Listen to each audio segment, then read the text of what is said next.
thinking about the very first job I had, the very first paycheck I got, I bought a guitar and was like, this is going to be the dynamic for the rest of my life. I'm going to work to do the things that I love a lot, but don't want to put the pressure on to be like mega anything.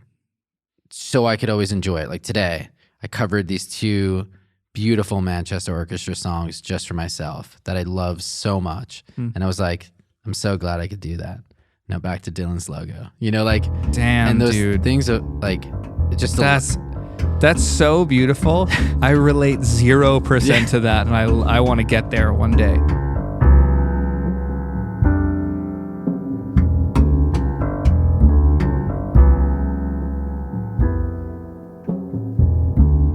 George is on fire. And we're back. Okay. I had a really good time last week. Yeah. I rarely listen to our podcast, but I listened to the entirety of last week's just because I was getting a lot of love from it. And I was like, wait, I thought I was awful on that. Dylan made it work. I was reassured at the weekend that you liked it because I felt a little bad bringing the darkness to your birthday celebration. Oh yeah, but you were there. John embraced it. Yeah. I mean, I think feel you the brought same. the light. I feel the same way. Yeah. But I was seeing it from I think a different lens of again, I don't use the word hope very often, but a little bit. Like Mike Miller, Mike was over today, and we were listening to that Silk Sonic mix. We're like, I tried it a few times again. Same. You're not feeling it. I'm just not feeling it. But let's leave it out of this conversation. Yeah, no, we don't need to really litigate that. And there's nothing to that anyway. It's just it's a great mix. I just thought I had a hard time after my whatever experience of physical therapy I had articulating certain things that I would have liked to get across when being interviewed by Spider. And after the edit happened, I was like, oh, actually, that's kind of how I feel about those things. So it seemed natural. So I had a really good time, though I was sitting at the table sweating, having adverse effects to being questioned on my own podcast. So maybe having a medical event sort of broke through some of your barriers. Maybe you dropped your defenses were down just a little. Mm-hmm. I feel that way in general. I feel like I got nothing to hide, really. Might not mean to be too wooey about it, but some of that tension is like held in the body, and when you open up muscles and align things, and I think it can have an emotional impact. I mean, it did. It did connected. I mean, in the office. You know, my body was shaking for minutes. You know. Uncontrollably for 10 plus minutes. Yeah. So there's definitely something in there. I only had that thing once. It was the first time I ever heard of the vagus nerve, but when I was sick that time in Ireland with my lung thing, they had to drain a bunch of liquid out of one of my lungs, 2 point something liters. And It's a lot.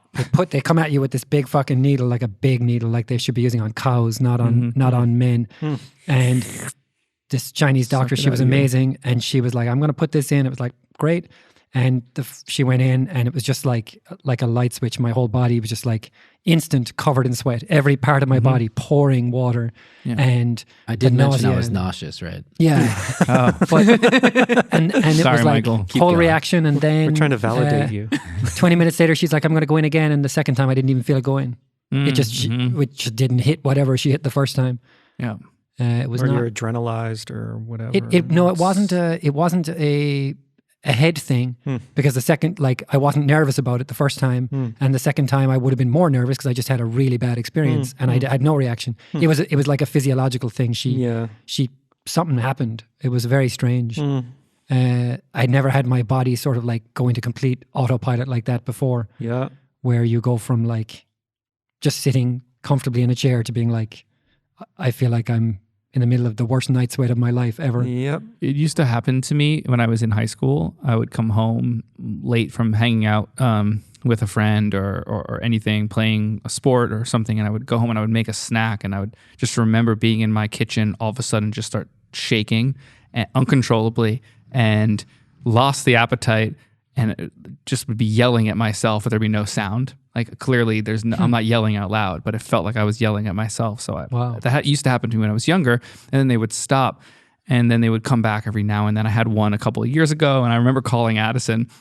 I called Addison and he's like, just breathe. It's fine. Just breathe. And I was like, what? That's not going to fix it. And he's like, I'm going to stay on the phone with you. You're going to breathe and it's going to go away. And then sure enough, like after 15, 20 minutes, it went away. And then this winter, I was with my girlfriend up north, and it just was starting to get cold, and it was in Cambria, which is where Sydney's from, kind of around that area, on a coastal town. And we finished dinner, and we were coming home, walking back to the hotel, and it was really cold. I didn't bring a jacket, and all of a sudden I thought, it's life-threatening, something, I'm going to die. And like my body, I was just convulsing, and she had to like hold me, and then I had to fall asleep. Like there was just no way around this. So it finds its ways into my life. I never thought it would be during some sort of physical stretching or activity. But at the end of it, I'm able to breathe better, right? So from the trauma from my car accident that broke my sternum and I guess pushed it towards the lung so the lung doesn't feel like it can expand fully, a physical therapist, shout out to Greg Gomez in Glendale, got me able to breathe fully for the first John, time. I hate to tell you this, but you're compressing. Yeah. Oh, wow. Damn. Yes. So after all that trauma and after all this uncontrollable shaking, while he's just like pushing into me, like, it's going to be okay. Like, tell me more about the accident. Like, let's talk through it. And just so calm. And my legs are like doing this thing. I've never been able to breathe like this.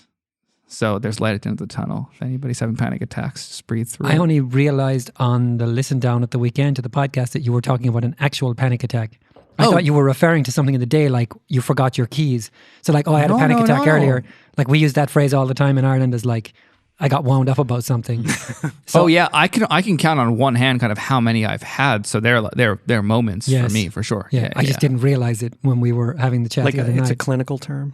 Yeah. Obviously in retrospect, but like your body thinks something's life threatening. Yeah, And for the example of last week in physical therapy was as the doctor put it, the last time I was able to fully expand my lungs was when I was gasping for air post a head-on collision where my lungs realize they can't open up.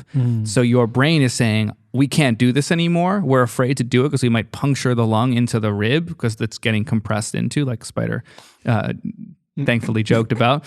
And now that I can do it, my body is reacting to the capability. Like, oh, wow, I can do this again. I'm afraid to do it. And then he was just working me through it for 15, 20 minutes as I'm sweating, shaking, and all of a sudden, I couldn't do that last week. I can do it. So that's pretty cool. Fucking cool. I mean, I'm thrilled about it. I'm like testing myself, and I'm in the car because that's where he was explaining to me where you'll be least likely to be able to breathe properly is because that's where it happened. And I'm just driving around going, just like Dan said. I mean, I couldn't do that. I'm doing it in the seat now. Yeah. It's like you're literally bracing yourself. Exactly. All the time. Yeah. So last week's conversation was me saying I don't really feel free, but I feel more free than I've ever felt when it comes to breathing, and like I can touch my toes. I'm fully extended. I've never been able to do that since I was a kid, and I can do that now. So, y'all, go to physical therapy. It's the future of fitness and wellness. It's not optional. It's not optional. So I had a really good time last week, and I didn't feel like it, and I listened back, and I think that there was, I felt like I learned things from it too. I mean, the connection to music conversation and what we've at the table. I don't want to speak for everybody. Seemingly has lost from it. I'd like to find it again, and I'd like to work on records that evoke that. And I don't know where they are. Yeah, the deep listening thing came up during your live with Matt Rad in the text threads too. I didn't see all of your live today with Michael. Yeah. Oh yeah, I was pointing at Michael, but I meant but I saw it in the text thread. I think Anthony Puglisi and a couple other people are mentioning the deep listening thing. And like, they're all pretty pessimistic. They're like, I don't think young people really do this. Yeah. Maybe we can find out. I don't know if anyone's done that. I don't know if there's enough interesting source material in records to evoke it.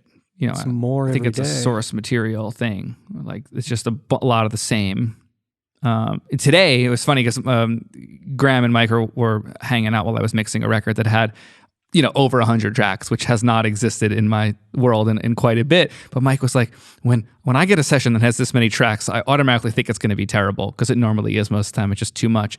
But Blanda, shout out to Blanda who produced this record, it's just a fucking amazing musician. And every part is so nuanced, and the way it locks in and fits, it's like an orchestration, right? It's the entire soundscape of interesting bits, and if it's in there, it's necessary. And I had all the synths muted at one point, and I'm mixing everything but the synth, which is basically drums, bass, a guitar, and like a horn line with all the vocals. And I was like, damn, I got to put the synths in.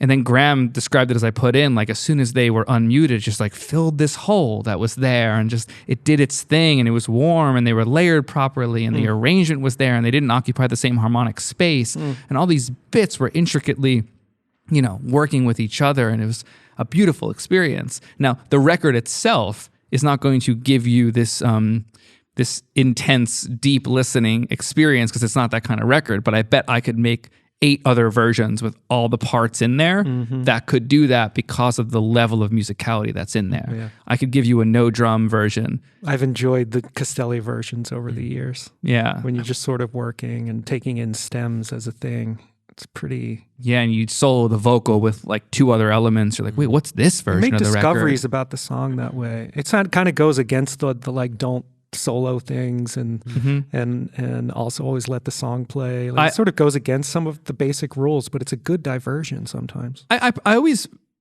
specify that when I say don't solo things, I say don't solo things independently. I say always solo as groups. I think it's really interesting to pick and choose 4 elements to solo at the same time to see how they work together. Yeah. It could be the bass, vocal, and a weird synth. It could be anything you want it to be, but just how are these things reacting to each other and playing off each other, and then that might tell you a new story of where that section of the song could go. It's still a study of relationships. Yeah. As when you solo something. The warning about soloing is not to perfect the snare sound in isolation or to perfect the bass sound in isolation. Yeah. Referring to that, I was thinking it might have related to a conversation that we had last weekend or the last podcast rather, or something we were talking about during the week. But I was thinking about how when you play music in a band, it's very akin to a conversation for people. Granted, you're the analogy breaks down. You're all talking at once, but really one person, the ear is really moving from part to part. There's call and response. And I mean, jazz is a little more literal in this way. Yeah. You're sort of taking verses. But it's a conversation, and many people are good conversationalists. They can go back and forth. The lady at the store or the guy at the dry cleaner, you can have a conversation. But when you ask someone to, like Blenda did with this track, that to make the whole thing, it's like being a playwright or an author. You have to imagine all of the parts and how they relate. You have to sort of occupy all of these different modes, and it's a different muscle. So people who are good conversationalists may not necessarily be able to create a whole world of conversation in the style of an author or a playwright. I consider him more of an orchestrator. Yeah, and he's constantly when we exchange music, it's like it's Bill Evans records. It's like Debussy records. Like this is what turns him on. So he's clearly an orchestrator of sorts that just knows how to make modern things and pick unique sounds. Yeah. I was listening to the Pino and Blake record on the way down. I sort of how is it, man? I only know the one. Phenomenal. It's fucking phenomenal. Sam Gendel is just off the charts. I mean, it's ridiculous. This is just one of the coolest things happening right now. It's ridiculous what they're doing. And I've sort of been trying to not occupy with Sid and the girls out of town. I've been trying to not occupy all of my minutes with input, which is hard to do because I have time to listen to podcasts and whatever, but trying to like exist in silence. Good for you. A little. It's nice. I've been sending things your way too. I did go down the Oxford Union rabbit hole last night. Yeah, it's not a bad one. I found some really good stuff. Yeah.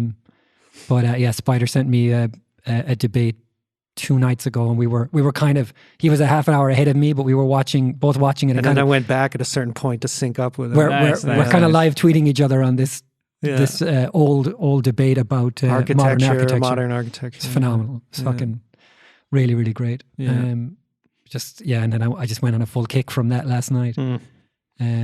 But you're trying not to have so much input. Yeah, just trying. Yeah, and on the way down, it's like, sort of a long work day and thinking, I put on a podcast, something good and meaty, and it was like, this is too much. Yes. Yeah. I need to open some space. Yeah. So then I just asked Siri to play that record, and it was just so good. Really, really good. How did she do? Terrible. Yeah, she couldn't find it at all. And I tried every combination of Blake and Pino and the name of the record, and doesn't exist. Oh, anyway. I was referring to her the AI version of the record and her covering it, but No. Yes. That went over my head. you said she played it. I don't That's know. a good one. That's good. Oh God, yeah. Sorry, guys. Siri plays piano. Dylan. Siri plays the hits. Siri. Oh, Muzak is Siri. Yeah, I want to listen to this record. Yeah, same. I It's actually got all had the plans things to that do I it. love about music all Excellent. at once. It It's sounds excellent. like. Yeah. From the album artwork to the music. They even credit the designer on the front cover. Like Yeah, it's just a come on. credits list. It's Yes. awesome. Beautiful type. Joseph Lorge. Yep. Lorge. Yeah, Lorge. Yeah, he's a conversations attendee, and I don't think I've ever met him. Maybe. he's here for the last few. Oh, then I must have. I just followed him. Wonderful gentleman. Rob Moose introduced us, and we hit it off. That's how I met Ethan and him at the same time. They worked at the same time. Yeah, Record sounds great. Would love to talk to him. It's good work. he's as good as it gets, in my opinion. He's Sounds one of my huge in the favorite. car too. Like all lumpy, all the like. Pinot is just centerpiece of this sound. It's just I don't know. It's in my DNA, that thing. No, I can't wait to listen. I'm excited. I've been meaning to. Haven't found the time. We should have done that today. I'm looking at Graham, but yeah, could have. It's a late in the evening glass of wine record. Yeah, It's maybe we can definitely hear one before we go home, just to wet the whistle. Yeah. Michael, what do you got today? You had a good day I today. got a You got COVID? active immune system. No, I don't have COVID for the record, but I do have a COVID vaccine working its way through every cell in my body. So I'm on the bench tonight. Spike proteins, bitch. And feeling every spike of that. Spike your proteins, bro. So I started the day with a COVID vaccine, into a live with John, into a call with JC Dirks, into a workshop with Ebru, an interior designer, and Candace, everyone's favorite downtown LA Amazing. lady. It was great.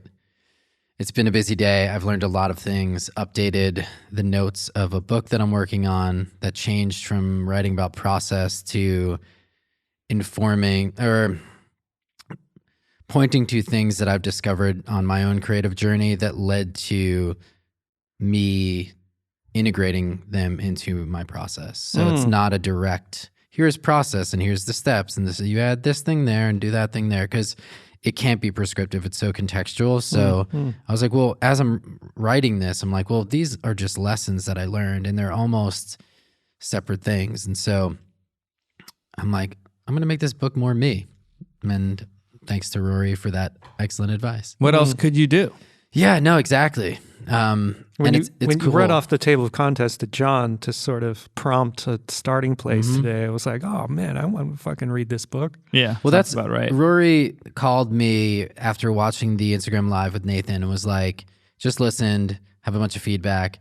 I just hit the vape and was ready. I was so open in the moment. I'm like, oh yes, 5 minutes? Yeah, 5 minutes. Like an hour later, we've written like 17 titles. I'm jazzed about the whole book's changed. New audience. It was awesome. And I looked at the book differently and then also took your advice of just the demo as the record, like be as intuitive as possible with this and release that. So, which is either a chapter title or section, it's in there. And I did that, and I just, on a caffeinated evening after being in the studio with Graeber, which is also we're talking about, a really fun experience. I was just caffeinated and in it, and just wrote 27 chapter titles with a little bullet to remind me of what it's about. And now I'm going to use the lives on Wednesdays to kind of flesh that out more. So Oh, you've learned so many lessons. a lot of lessons. 27? Only 27. Jesus. One per year. I think Skipping Rory childhood. should be enlisted to write the foreword to this book. Yeah. Well, After reading He's like, it. yeah, it's all right. It's Rory. my pitch to Michael. 2021. I mean, I don't trust anyone. Well, yeah. Why I don't believe a damn thing in this book, but whatever, just read it. Yeah. Well, what I said Don't. to Michael when I called is I watched him and Nathan jam, and it wasn't what I expected, but it basically was two process nerds, still default mode was like process is awesome, and it was a process. Process is awesome. It was a kind of a process hilarious. circle jerk, and as someone who doesn't process the same way. Of course, I have process, and I'm far more. I have far more process than one would imagine from hearing me talk on mic, because I get records done. They come in, and I have a place where I put them, and I have a Trello, and I have a process. Yeah. So I'm not. It's not a complete fucking free for all every day, but. I'm nowhere near as psyched about it or loyal to it as any of you guys. Hooked on process. Sorry, this is so good. Hooked on process. What I said to Michael, I said, if you're writing this book, then you can write a process sort of Bible for process nerds, and you will affect very little change in the world. People who know this stuff will be like, and the sort of analogy I used, which is poor, but was kind of like, imagine someone like a Peter Attia, a health expert, writing a specialist book for other already healthy health geeks. Or imagine if he could reach out and affect the common man and woman who's struggling with energy or a bad diet or eating too much fast food or drinking too much or whatever the normal person is struggling with. Imagine how much more change he could affect if he could connect to those people. So I was like, write a book for me. Write a book for people who don't want process. Start every chapter with the case against. Fuck process, because I'm an artist and it's stiff and it's gonna constrain me. And then give the so sort of like, reach the people who need help, not the people who already know. Build the stuff. Discourse into it. I like this as a framework. It was a great way in, and that just lit me up. That was right before the party. I was on fire after that, and then I've been really trying to let things integrate. Been using that word a lot. Really trying to apply it as often as possible. It's just with Ebru. Followed up after you could tell, like, I just went in on project management and like blew her mind 3 separate occasions where she told me like, damn, I need to redo everything. Like, I'm seeing these things in a different way. And I'm like, okay, I'm going to leave here and you're going to have a lot of things in your mind. Like, don't do anything with them. Just let them integrate, and I'll follow up like tomorrow about it or 2 days from now. And that's like going to be better because you need to sleep on it. You literally need to make connections. That's just the time factor of things. And like, rather than make them in the moment, sometimes that makes sense when you have clear places to apply them.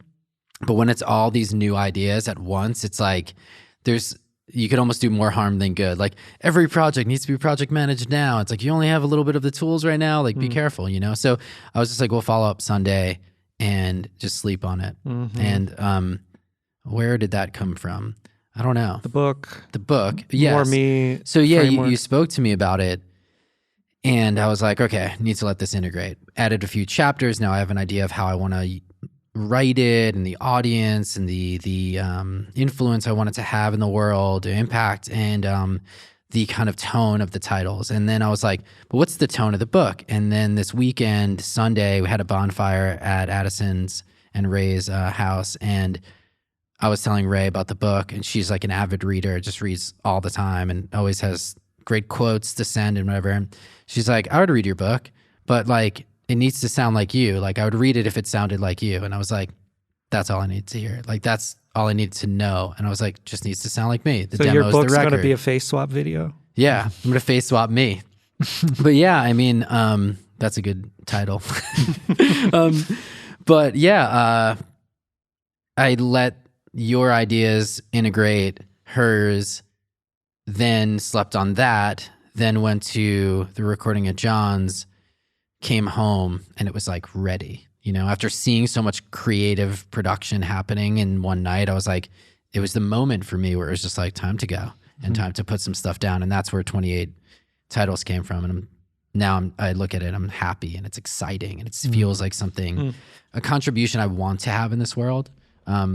One reason is because people have told me I've looked like an author my whole life, so I have to live up. You have to live up to the look. And the other part is just I've always wanted to write a book. I'm glad they didn't tell you look like a serial killer.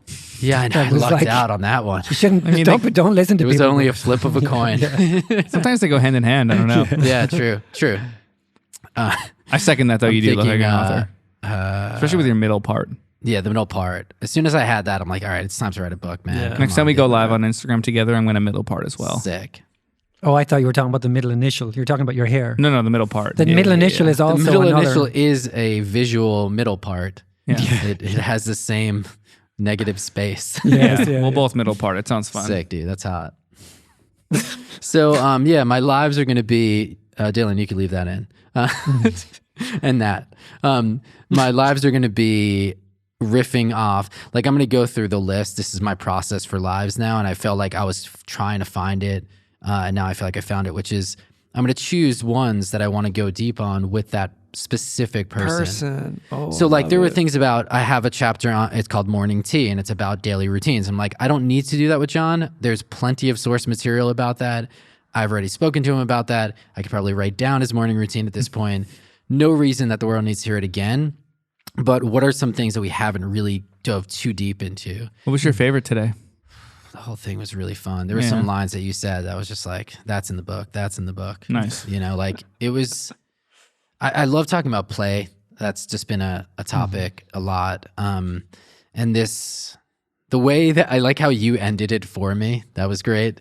I was just like, I had a point and you were just like, and that's it. And the point was this idea of we hit the hours, like the hour mark is like, what better way to close? I had something else to say and I'm like, it's not better than that. It's good. It's not that good. That was just such a sign of respect, and I loved it. It was really nice. But we were talking about this idea of chaos to order, order to excellence, and this journey that the creative goes through from like a lot of separate ideas, but a lot of intuition, turn to a lot of technical ideas and less intuition, and then this integration of the two, which sometimes happens. And I saw it in John, and like that integration is where like excellence kind of lives, I think, or it's at least a model I'm working with. I mean, I learned really that tension. It's like I've been thinking about this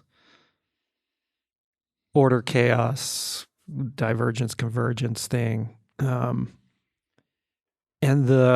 thinking a lot about the tension, like, and it's not warfare. It's more like a natural force, like a magnetism or like a, and like when you're saying order, chaos, and excellence, like excellence is sort of the result of being in that tension, and harnessing that tension between without feeling the tense. Order and the chaos. Yes, 100%. Yeah, That's exactly. So JC Dirks and I spoke about it. I introduced that model, and this is why I love doing what we do. Is like I have the model, I know it's not there, I don't know why, and then it's like you share it, and then you just said that, which is like excellence isn't part of the model. It is the dot on the spectrum between chaos and order that moves. And if you feel right, whatever that means subjectively, navigating that, you don't have the negative effects of it, then you've achieved some degree of excellence. I'm just imagining Rory's brain right now saying there can be excellence with chaos.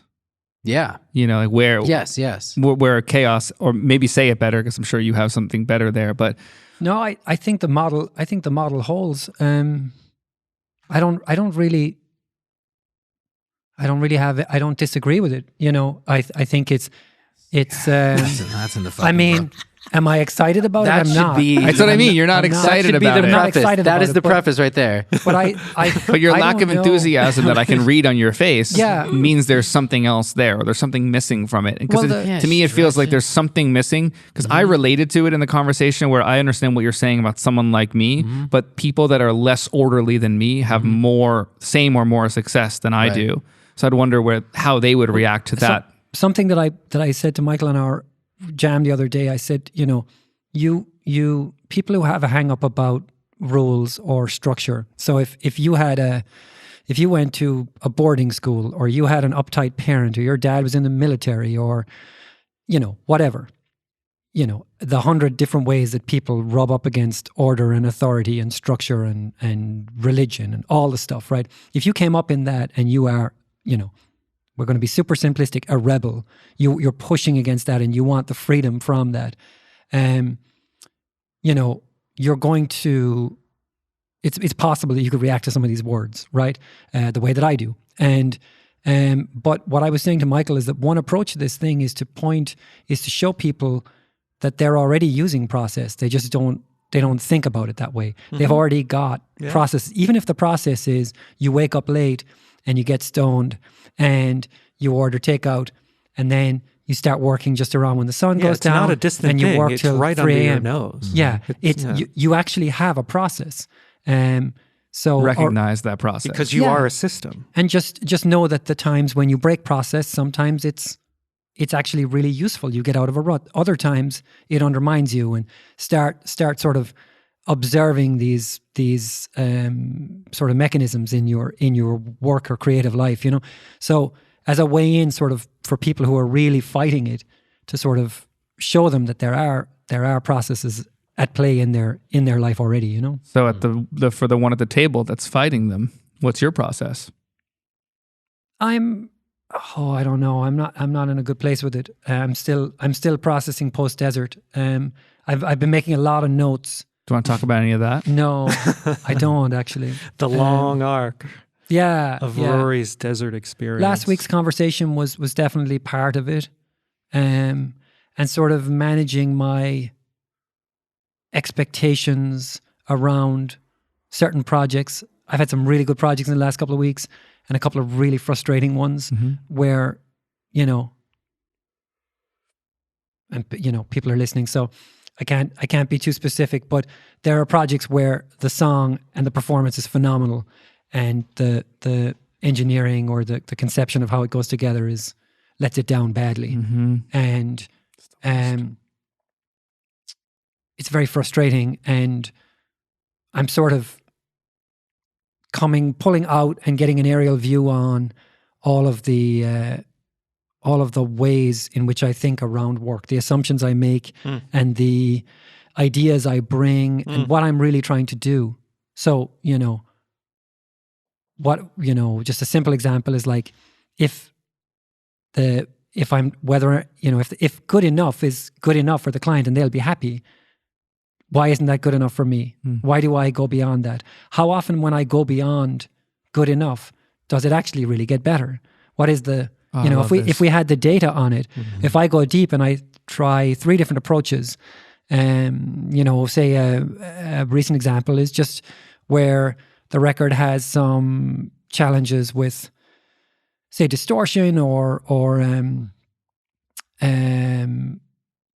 is lacking weight in some ways and it's kind of lumpy in other ways, and so it's like a big choice is whether you go analog path or digital. The digital path, it's much harder to bring that sort of weight and thickness and transformers and tubes and the things you can bring in, and some records it's not so clear, and you have to do both, and how far you go with both and how much time you invest. If I had an accountant over my shoulder, they'd say, well, what are the chances of success here? What are the chances that this record will connect more when you're done? Like, of all these possible strategies, give me a likelihood, because I have to sanction this time you're about to spend. I have to sign off on this 2.5 hours. You're gonna try these different approaches. It's not very clear. It's not very clear, but sometimes if I was forced to answer that question, it's like, actually, I want it to be high, but actually the answer is that it's not very high. The chances of this being better, the song isn't there, or the performance isn't there, or the fundamental problems in the track, or sometimes I'm too zoomed in. I'm not getting the sort of aerial view that I should be, that a mastering engineer should be. I'm sort of focused on a problem, much less in latter years, but it still happens. So all of those kinds of questions around how I'm thinking about what I expect from myself, and our conversation in the desert about potential really has been sort of on my mind. Wow, the potential, because really? Because I think that I am very hung up on the idea of my own potential, and I don't know that it is I don't know if it's helping me at all. Did you watch Good Will Hunting? No, I didn't. Okay. I didn't. I almost put it on the other night and it was late. So it's a great example. Lots of the harm it can cause. I'm gonna watch it this week while the girls are out of town. But anyway, all that stuff has been on my mind, and sort of Yeah. I'm going to take a shallow dive into one of the parts, which is the good enough part.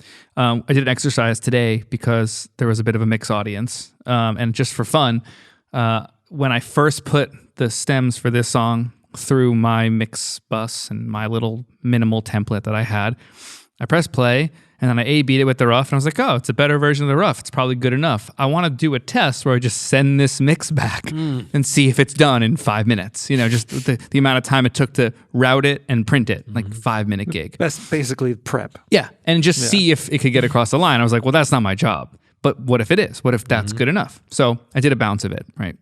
And then I mixed it for however many hours and, you know, had a lot of fun with it, and then put it back into the original session and A-B'd my mix with the printed down minute prepped rough. Yeah. And there were parts I liked of both. I think people will connect to the weight of the mixed quote unquote version, but there was an openness and a clarity and a minimalist nature to an unprocessed nature to the other one. Like there were benefits of both. Like I spent hours mixing it, but number one could be good enough and connect. I don't know which one I like better. That's the honesty on the mic. It's like, I don't know if I overcooked it or not. But are we in a have to or a want to frame of mind? Good question. I wanted to mix this record. I wanted to lean into it, but I also have to. Well, right? Yeah. It's both. I don't know, because whatever what I mean is the good enough thing can be somewhere, and then there's a sort of like, I'm driven to go as far as I possibly can because I'm wired that way, or because it's like compulsively destructive, or like whatever the reason you're driven to go beyond spectrum. Like what is acceptable. Is it because you feel like you have to live up? I'm not you specifically. Yeah, no, I know. For anyone, like as it's sort of interrogating oneself, is it because I'm being compelled to do this, or because I really want, like I want to explore what's that? Yeah. Is it desire, or is it some kind of like perceived demand of you? That's all. That's all. I mean? That's everything I'm processing since we were in the desert. So it's like, where does perfectionism, the workaholic, avoiding life stuff, the love of music, the love of the art of engineering, the love of making something better, the passionate pursuit of an occupation. Yeah. I mean, I worked like those two sides of the.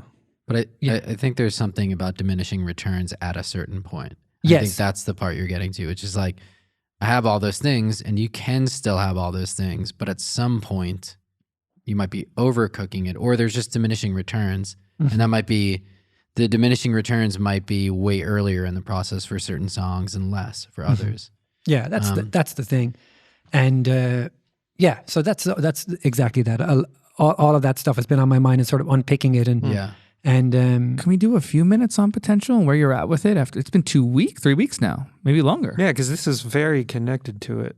Yeah, I'm curious. I don't know. I think there's a lot to discover here. What do you mean you don't know? I mean, I don't know. I feel weird about it. Well, that's great. That's why we should do it. I don't know. Why are we here? We're here to be comfortable. There's a point of diminishing returns here. I've thought about it as well a lot. I've used it today with Ebru.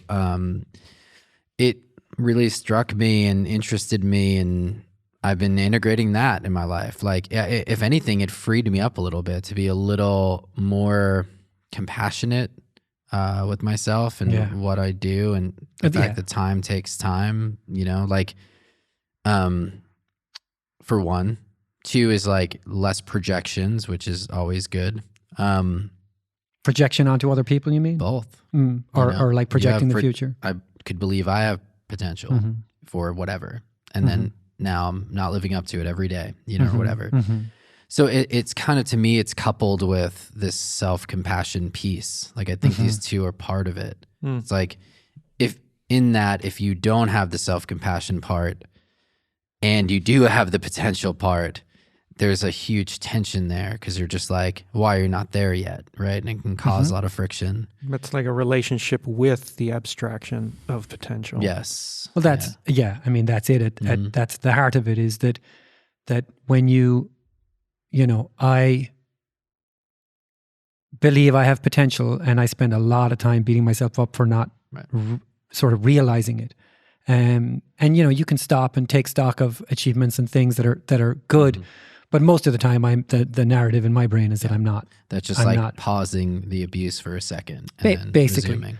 I say this because I know that feeling. So, yeah. So, you know, the sort of this idea that I have potential. It was like I wrote down some notes in my podcast notes this week about just forgetting it. What if I just forgot?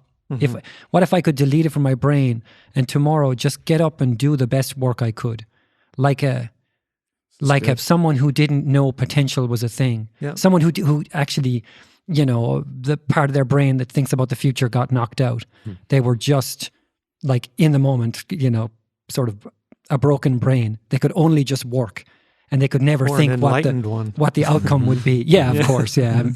I keep thinking words make worlds. That quote means so much. And it's like, in this case, having the word is making your world as well. Like having the word potential is creating what you're seeing in front of you.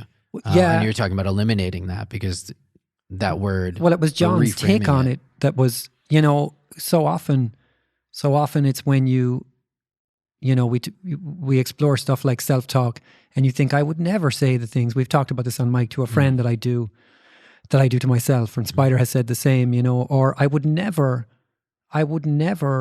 expect someone to drink a coffee at 9 o'clock at night and keep working beyond when they're tired. You know, I would not ask someone to do that. I'd be like, dude, go home. We'll pick this up tomorrow. But I do it to myself. So, you know, John's take where he sort of talked about there was a notional young person and putting them on the hook, building a story about potential and them not reaching it, and the sort of how damaging that could be to a young mind, a young person, a young body, was very powerful for me. It helps me sort of take it out of my brain and sort of unpack a lot of old stories, you know? I mean, the term, and I'll quote Spider and say, I don't want to be too woo-woo about this, but the term inner child is relatable here, right? Yeah. Because there's the inner child that you're treating. That's him. There he is. I carry him everywhere, you know? On the wallpaper of your phone. Not anywhere near being done. How old are you in that photo? I'm 5. Yeah, it's the only photo of me ever, I think, that I like. Honestly. I thought one of Chimera's photos the other day, I was like, I was going to say, there was a couple. It's nothing to do with her. It's me. Yeah. You should have showed her the reference. It's me and self-image. No, there's something in this photo, and it's like, the project at hand is to find my way back. Sorry, you got to get rid of this guy, but scroll up a little bit. There you go. Oh, that's a cute kid. Yeah. Wow. Anyway. Yeah, it's a cute kid. Anyway, I found John's take on it. I don't even remember what I thought. It's that software upgrade thing. I don't know what I saw it in the desert, but now I think that Do you remember which side of it, John? Do you remember which side of the... I'm thinking of it too, because I keep hearing my old football coach in my head telling me that I had potential. And I'm thinking about all the kids that were told in sports that they have potential to be superstars, and thinking to myself, they're working at like used car shops now or something like that. They just, none of them were that good. Like, how could you tell someone that you're going to be a star quarterback? And then you find out those kids are addicted to heroin. It's just like I see it as so much, I'm going to use the word, there's more potential to cause harm with using the word potential than there is to see it fulfilled, because people rebel against what people tell them that they're good at. There's contrarians by nature. The story of Good Will Hunting is an amazing workshop of this, because he just fights against everyone that tells him he's got potential, until his best friend's like, yo, if I don't come to your house one day and you're not here, you're doing wrong to all of us because you're gifted. And it took like the person closest to him that he thought he was going to die in the house next to with kids, with joint families, to be like, no, I don't want to be that close to you, because you have something we don't have. And that's different than your teachers saying that to you. But throughout the film, more harm is caused. Way more. Like, he gets violent. You know, he can't contain himself in relationships because he's told he's something other than what he sees himself as, which is a fucking failure who can solve the biggest math problems that nobody else in the school in MIT can do. And obviously everybody knows the story at this point. But I've always seen it cause more harm to people, and more people give up because parents, coaches, teachers weigh heavy on them for what they should have, right? It's the not that they could have, it's that they should have this. They're not living up to the expectations that someone else is projecting them onto. And I saw it in myself. And the minute I actually realized, I didn't realize it till like a couple of years ago what this meant, because Spider and I went in on it maybe like 2 or 3 years ago, what this word means.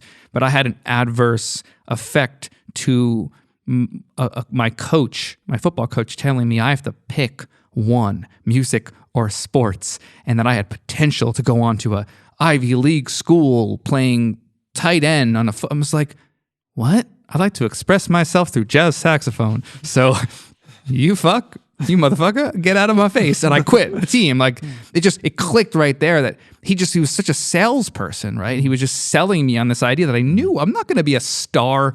I watched football. Like I know what it takes to be great. I was nowhere near. I wasn't even like a 16th of the skill level to be. And this guy's telling me I got to pick one or the other. It's an easy decision, but that's because I had that contrarian nature to be skeptical of someone. Again, we talk about claims, and someone's making a claim and there's really no context there. I don't know. I had it early on. I feel lucky that I had it. So I actually, like you said, you'd like to see what it's like. Maybe you're doing it now, Rory, waking up, imagining you don't have any.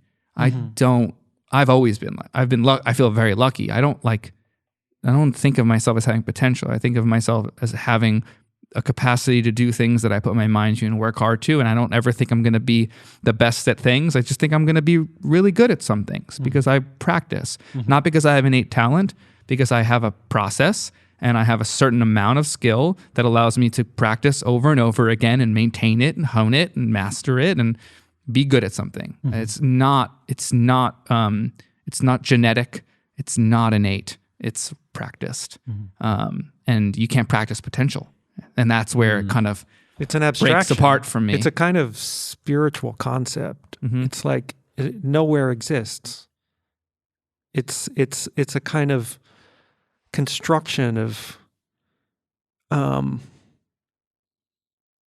what might happen. Well, you can see. Do you know what I mean? Yes, you can see the utility. What might happen, what could have happened, what should have happened. It's like, well, it didn't happen. Well, and it's not happening. I was talking to Ebru today, and she was like, I feel like I missed out on all these opportunities. Like all these things could have happened. And I was like, well, they couldn't have because they didn't. It didn't happen. And we got into this discussion about, especially the creative's mind, we need to believe in some form of potential to create ideas of how the world can be different. Like hope? But it's as part of the practice. But I feel like that switch, when honed really well in the practice, doesn't turn off when you exit the practice and live your day-to-day life. And so you're continuing the wheel of like, what could this be? Like, how could this song be better? And then it's like, how could this record be better? How could my life be better? And then you're in this flywheel of just potential. And like, so I think there's utility for it in certain areas to kind of dream bigger about something, to give you some newfound context. There are other words for that. Sure. And that's our issue, is that that's not the word that you're describing. Definitely. But I'm just kind of talking about the mechanisms that I feel like where it can get introduced in your process and then leak out into your thought process. The difference between, a potential is a kind of poetic. It's a kind of a mirage in the distance. It's like, oh, you could be the star quarterback. It's an idealized version of yourself. But there's a burden, there's a weight to carry. Then you're carrying the weight of that potential, that expectation, that the other people's expectation of you. And the mirage, like they do, might sort of disappear as you realize you're not as strong or fast or whatever. Or you're not even just that interested in it, And so it's different to a goal. Yeah, it's the emotional relationship to it. Like you said, it's a kind of abstraction, a construct, an almost poetic term to describe the range at which a human being can adapt. Yeah, and it's that I don't see it as necessarily problematic to have it in one's vocabulary. It's the human body. If someone needs to lose a lot of weight, most people in that condition, their body has the potential to change the way the energy is being partitioned and lose the weight. It may be a useful sort of concept in certain circumstances. I'm still arguing you can exchange the word for possible or capacity. Whatever. Again, I'm saying it's poetic. It's not like, but when you're like, in trying to make sense of potential, that's where like I run down into the ground, because it's just not grounded in a version of the universe that we have evidence for. And so anything attached to it is sort of like, I don't know what to do with. If you get to a deeper level than just sort of casual conversation, it doesn't have a lot of emotional weight. Yeah.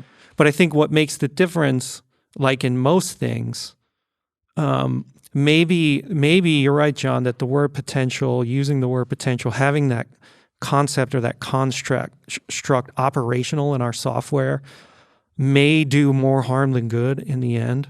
But there are ways of it doing worse harm, like less harm or worse harm.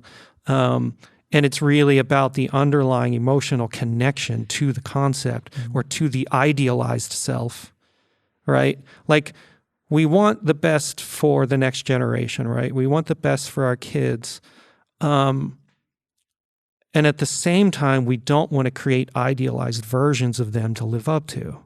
Like, we need to continually accept them the way they are and leave the space, right? Not have such specific expectations so that they have the room to discover, and guide their best selves, right? So it's really about the idealizing and the emotional connection to the ideal and its sort of relationship to the self-assessment in the present, where I think the problem is. It's an emotional thing, if that makes sense. Yeah.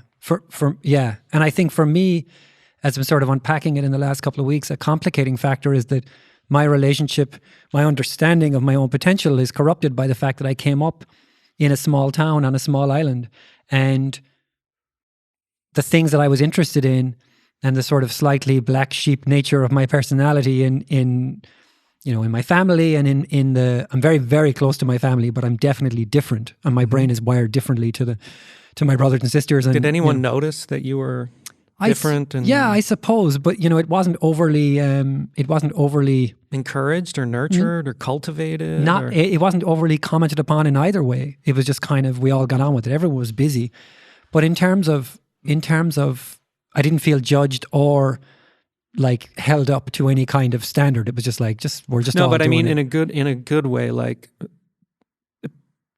anyone there to tell you how well you're doing, and what that promises about the future. No, I think that's what I'm getting at, and so I was just not ever knowing, like developing, not ever having that feedback. That's the problem. I didn't have feedback loops from people that. So like, I'm playing weird art rock guitar as a 16, 17, 18-year-old, listening to Jane's Addiction and Sonic Youth and Smashing Pumpkins and whatever. And there's no one in my sphere except my buddy, Anto, who I play music with. There's no one else who can give me any kind of anything. It's like I'm in a little bubble. And, in terms of, it's been like that with a lot of the things that I've been interested in over the years. When I lived in Ireland, like when I come here, it's like, things that I'm good at or that I want to be good at, I meet the very best people in the world. Yeah. And that's, when I was talking to an uncle of mine, one of the last trips home, and I was like, if you're interested in sports, getting to hang out with Olympians is a good fucking time, because you see how their brains work, what matters to them, how they move, how they think, what they eat. And LA has been that, and it's kind of what I always wanted, was to be able to measure myself against people who are really good at what they do. And in Ireland, I was kind of and I love Ireland. You know, people were sending me videos today and Patrick's Day things, and I was definitely missing home. But I definitely was not able to sort of get a sense of what was possible or what my capacity was, and I didn't have a sort of a framework for development. Question. You said two different things. You said measure, and then earlier you talked about feedback. Yeah. But those are different things. Like measuring yourself up to someone and getting feedback from a community are different. So one leads to imposing hierarchies. The other leads to development of the self. Well, yeah. I mean, if you're measurement doing is great. If you're doing 100 meters, like if it can be. Let's I'm make not it seeing either one. I'm just saying you mentioned measurement, but earlier feedback. I'm wondering if you're seeing those as two things, or are they separate? I think they're separate. I mean, if you're a sprinter, then there's the time for the world, you know, the world record, the last Olympian who won the 100 meters, the best guy in Ireland, the best guy in your county, and the best guy on your team. Or girl, of course, obviously. But measuring in this case is not like a stopwatch. We're talking about sort of ranking, like a measure of where you are now, sort of in your ability or capacity to perform a certain job, and maybe what that says about the future. It's not like you want someone to test you and get a literal measurement. It's more of a social hierarchical ranking. You want to know where you stand. Yeah, I mean, like, am I completely hopeless here? Am I at the bottom of this thing, or am I well on my way? You know? Is that what you meant? No, well, that's what I took from this is where I'm not done with my thinking. So I sort of, you know, that's why I was reluctant to talk about it. I guess. Let's keep going. This is interesting. But yeah, I don't know how it shakes out. Honestly, I'm just sort of. Well, here's the thing. Now you're here. So you have the ability for feedback loops, hierarchical assessment. How is it serving you now? Or have you thought about that? In some ways, really, really great, and in other ways, you know, not so much. So I mean, I'm in a big negotiation with all of it right now. You know. Do you think you're not living up to your potential? I certainly have carried that story for a long time. Yeah. Who told you had potential? I did. That's How do you tell yourself that you have potential? This is what we're doing. You know, everybody has potential, right? That's what I mean. We all have potential. That's what I mean. To get better. And you sound pretty American. Sure, you didn't grow up here. But think about this. This is what I mean about trying to make sense of it. It's like, I have potential. It's a possession. Where is it? Yeah, where is it? Where do I keep it? Is it in the bank? Yeah. Like, where is my potential? What does that even mean? NFT. So I was to say, is it an NFT? Can I sell my potential? Because I'd love to. That's why I say the range. No, for real. The range of adaptation should meet the expectation exactly. It's like, you can only change but a little bit every day, right? So it's like, if I try to make technical sense of having potential, it's like, oh, I'm a system that has the capacity to adapt. And so what are the expectations under that understanding? And then it becomes more about training. It's like, what course am I going to be on? Yes. And then it's sort of like, yeah, I mean, all of the emotional pitfalls exist, but they also exist for many other objects, many other constructs, and you know, our relationship to concepts. I think that's actually an interesting fundamental. It's like your emotional, like assessing your own emotional connection to certain concepts, abstractions. I like that's that. A fucking wild. It's wild. Yeah, that's cool. It's not real. Yeah, but it's real, and I mean, it's descriptions of operational things where our brains are full of them. It's not real, but it's internalized. Yeah, and it's there are these glass walls that we don't know they're there, and we all have them. Everyone has different ones, and we're healthy skepticism around limits and stuff. I like. I think that's good. Yeah, yeah. So there's something you said, like we change a little bit every day. And I was talking to JC Dirks earlier. Great guy, by the way. First time we spoke on the phone, really enjoyed it. Inspired me a lot, actually. But we were talking about this idea of like the model of chaos to excellence, people wanting to jump from chaos to excellence fast. And I was like, you change a little bit every day. And you don't even know necessarily how you're going to change when you wake up. You don't know what's exactly integrated and what's not, and what you took and what your subconscious is applying. So like, I said we could both go to a museum and see a piece of art, and I could be obsessed with this red only, and you could be obsessed with the fact that it's a portrait only. We go to bed, that shit integrates in our head. And 50 years later, that red could play a role in my life. I wouldn't even be able to trace it back. I don't know. You can't predict a lot of these things. Can't predict almost anything. Yeah. So it's like that right there to me is like, just put in the work, but be compassionate to oneself, because you could not be, or you could be, and either way, you're only changing a little bit. Dude, willing oneself to excellence in the moment, it's almost ridiculous when you put it that way. But we all want to be heroes. Yeah. Like we all want to be fucking...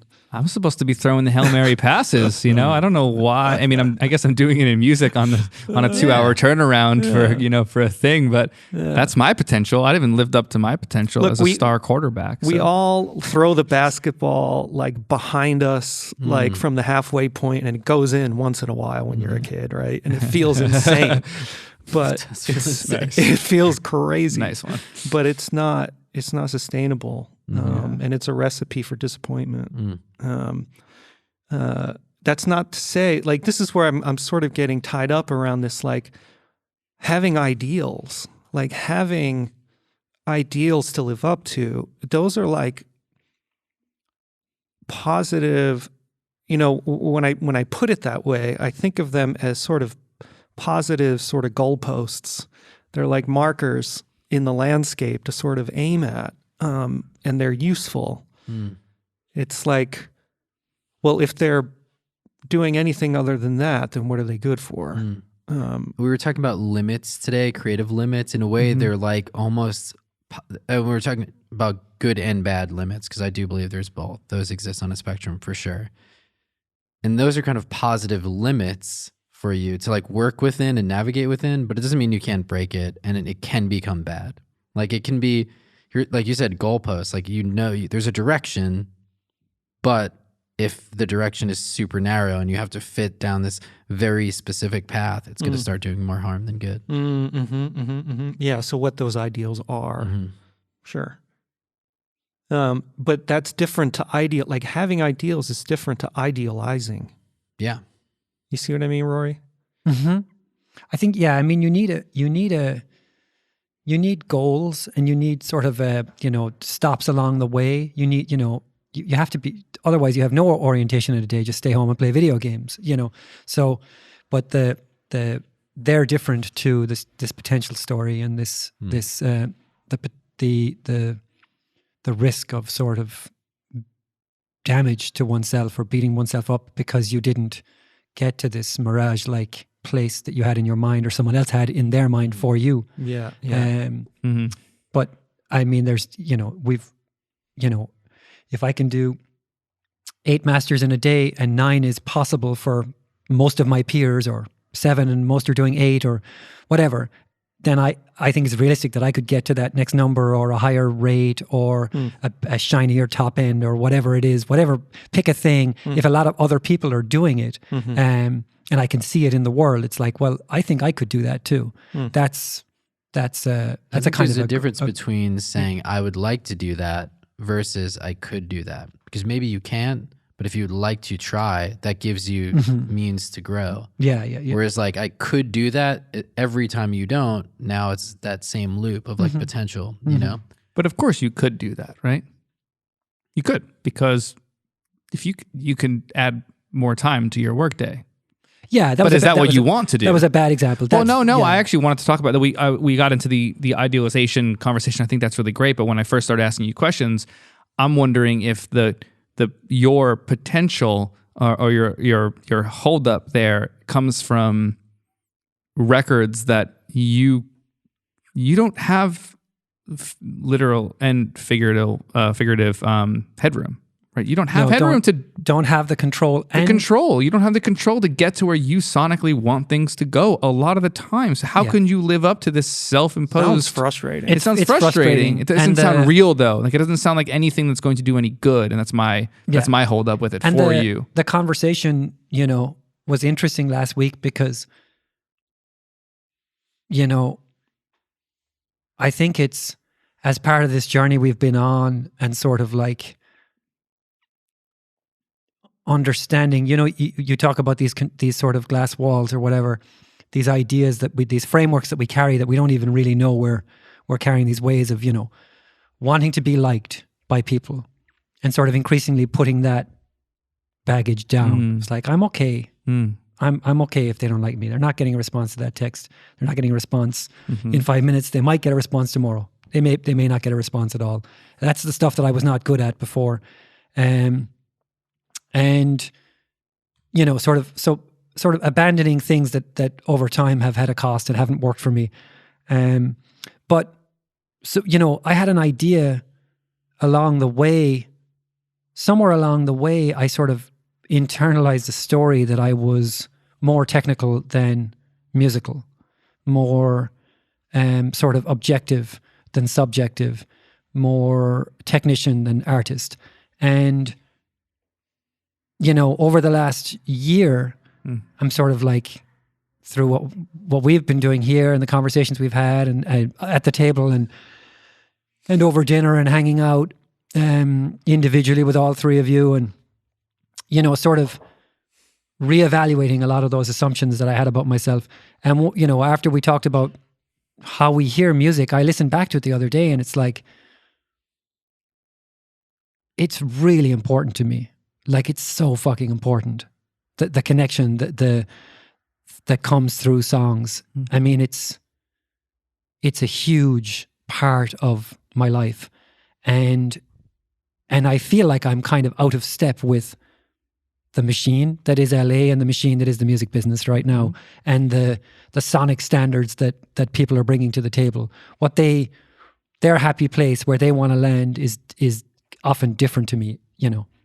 I can do it, but it's not satisfying. It doesn't. What's the consequence of you being out of step with the machine?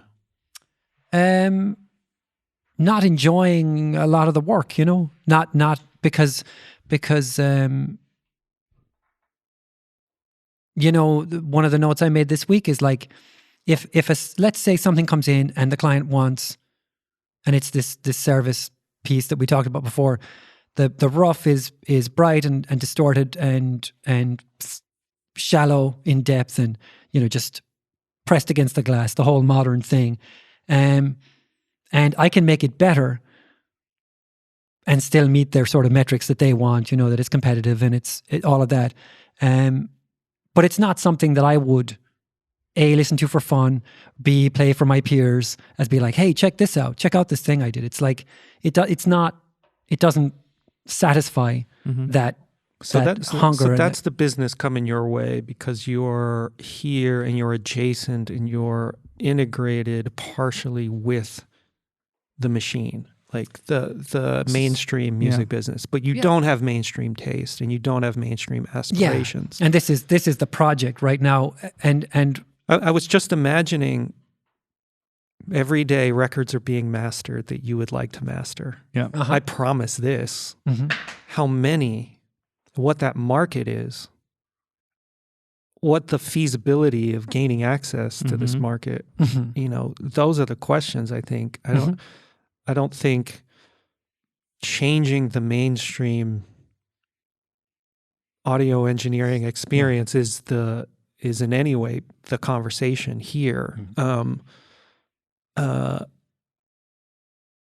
I mean, I bet you could probably find quotes from previous episodes that would sound a lot like the opposite to that. But I'm curious about, because I know people are making records you'd like to work on. Like, where is that? Like, where's your thinking around that? Like around. I mean, I'm in the middle of that big muddle right now. I mean, of course, the the project is to put these values out into the world, to tell people about the records that I love. You know, I know the guy who mastered the Blake Mills record with Pino. It's like he did a fucking great job. I don't know what the mixes were like from Joseph and Blake, but sure, they were really solid. But yeah, I guarantee they were. Yeah. But the mastering is great. There's a bunch of records, you know, Ethan's records like that I'm deeply in love with. And of course, it's not realistic if you want to have, you know, it's not realistic that, I mean, it isn't for you. It isn't for you, Michael. It wasn't for you when you produce records. Not everything is going to be the gourmet thing that just lights you up every day. It's not possible. So you find and when I was younger, I was very good at finding, I could work on some really ropey stuff and I would always find something to connect to. Because I was working in the local market and it's like, I would always find some aspect. That some days it was, the session was a grind, lunch was a treat. Yeah. You know, some days it was, the drummer was really whack. Luckily, I'm really fast at editing drums.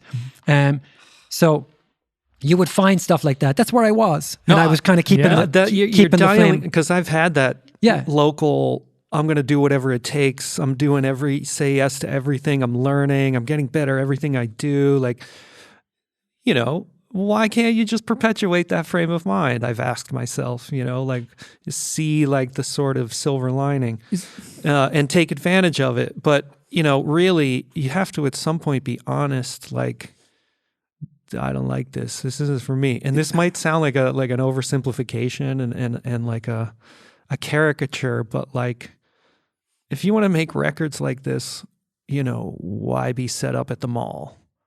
Like, why have you know, it's why this market then, you know? Is there any way into this point of view for you? I'm not super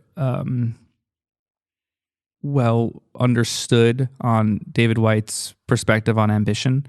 But have you linked these two together at all? Could we talk about that at all? Well, I'm processing all of his stuff. You know. Same. This one doesn't hold for me just yet, and I'm wondering where it lands with you on this conversation with like in regards to motivation and market motivation. What makes you want to work on a record and ambition? I mean, this is why I feel like I'm not really.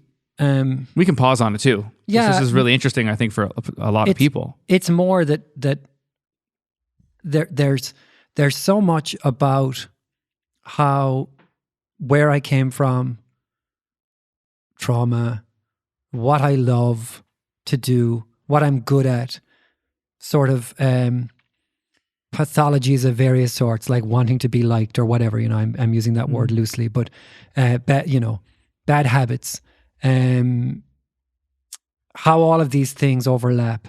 The stuff that Dylan and I were talking about in the desert, the perfectionism, workaholism, all of it's in the mix. Loving, like I'm very aware that several of my clients are listening tonight, people that I love, you know, projects. I sound like I'm complaining about, you know, Dave always said to me, you know, we would be having dinner, he's like, we get to sit in a comfy chair in one of the best sounding rooms in town and work on music all day. He was like, we are fucking winning. Yo, that keeps me going, honestly. So it really does. But the chair? No, that concept of it could be the comfort good. level. Like we're living. This is good. But feel lucky. Yeah. You know, without I try to remind myself of that at every peak negative moment for me. And peak positives. You have to remind yourself in the positives. Yeah. It's a beautiful thing to think about. I mean, what we're doing right now. Yeah. You know? Yeah. Keep going. So, but how all of these things overlay, how they interact, it's very complex, and I'm not anywhere near done with, like done is like in 2 weeks. Okay, guys, all done. I'm all figured it out. Turns out I'm a fucking real life I don't human. know. I see what you're grappling with as a fixable issue. I do think that this isn't something that is this. If it's like lower back pain. Like I can sit in the car and I don't have it. I thought it was impossible. I thought for the last 15 years this is it. And now I can sit here for hours and I can't not wait to get up. You know, like every week here I'd say, I would have a breath off mic and like I got to get up. Like things are fixable, right? This is this motivation, this understanding where ambition crosses a threshold at maybe a certain age. I mean, he talks about it almost in an age bracket, right? Like it's healthy to have. I wanted to go a little bit more into relatable factors of your story and the pathology of the people pleaser wanting to be liked by everybody, mixed with I'm a technical person, not a creative person, right? I've been in the room with collaborators telling me that I am technical and what I do is not creative, and I would get so frustrated. I would start sweating. I would get anxious, be like, "What? I'm creative. I'm making this song with you. Like, I'm literally sitting next to you. You played something and I made it fit into the beat. Is this technical? Yeah, it's technical approach at creativity, but it's a creative approach to technicality, right? Like there's this line, and who cares? Is my brain more technical than someone else's? Can I open up a tube preamp and change the tube and understand why there's a noise happening from this? Sure. That's not creative. Could you repair a speaker but also make something sound good come out of it? Sure, you're coming at it from a different place, and it just doesn't matter, right? Like none of that story means anything except for what I'm better at, what my approach is, what the beginning of my process looks like, to bring it back to process. You're coming at something a different way. So if you're hearing a song, and you, not necessarily Rory, let's just use a more general term of you. If you're hearing a song, you're going to hear it the way you naturally hear the record, right? So if you're hearing a technical problem with it that is ingrained in the 2-track that you have no control over, your internal dialogue and story is never going to be satisfied. You're never going to satiate that hunger because there's no way that you can reduce that technical issue in your stage. It's just not possible. So rewrite the story. I know that's easier said than done. To this is there. Maybe we lean into it, right? So maybe it's distort it more. I bet that's going to win, right? And then find a way to have some smooth distortion that you like another version of it that's warmer, darker, fuzzier. I'm not saying that's the answer to the master on your desk at the moment, but that's what I do, right? If I'm being prescriptive to my friend at the table, it's like, oh, that's what they liked. Well, I'm going to do it. I'm going to go extra into that, and I'm going to make it more of that, and they're going to like it. I don't have to listen to it again. I don't have to play it for my friends. What if once a month, you get one record that you get to play for your friends? They're busy anyway. Listen to other records and other podcasts. Why do you got to show your friends the record you're working on? Like, I don't have time to listen to the records you're working on. If you were so pumped on something, I would take it seriously and want to listen to it. But who cares if I like the record you're working on? I care more that I like or you like the conversation that we send each other and the debate that you guys are listening to that I can't wait to listen to. Like, that's just way more interesting. It's just like I don't. I think Rory has a kind of. I think if I could describe the ambition, it's like, I fell in love with music when I was young, and I work on music to be inside of it, to like have that experience. I share this, is what I'm saying. Yeah. I had to let go of it when I also fell out of step until someone else, our homie Addison, was like, no, you're good at this. Like, you're good at making things sound mainstream. And I'm like, I want to make weird out-of-tune records that have tape warble all over it and everything sounds detuned and weird. And that's what I want to do. But I can make a living and provide for a family potentially on this side of things. So I have to do some of this, right? So now I'm like, how much of this do you have to do to have this lifestyle so you could do more of the left records, right? And you haven't necessarily found a 2 feet in either of those just yet. And at some point you will. You're also later to the game, right? You've been doing something else for decades. You're doing other things in audio, and now you're doubling down on this. And I just think you have to give it more time because you're going to land in one of them, and then that one's going to pave the way for the other one at some point. Because so let's just see it from both sides. You get mainstream work, people love what you do, and then one of those records is just weird enough that someone in this crew on the left hears it, and you're now shifting over towards that world and that marketplace. You can start in that weird marketplace, do something for free because you just reached out or met the person at a coffee shop or a party, and someone introduced you to so-and-so. But that kind of sounds special now compared to what's going on in this marketplace that someone else hears it over here. It says, oh, well, I want that aesthetic. on my mainstream thing because it's a little bit weirder and I don't want to sound like everybody on the radio or this. So now Rory is fluctuating between, and that's kind of my story. I get to move on both sides of the spectrum of mainstream to a little bit more left and indie because it's kind of this middle float ground of I'm not really sure what he does, but he is warmer than so-and-so and brighter than so-and-so and louder than so-and-so and more dynamic than this person. It's like this middle ground that I wind up having more enjoyable times because I have a bit more control and that you don't have, you know, like there's just more control over 120 tracks than there is too.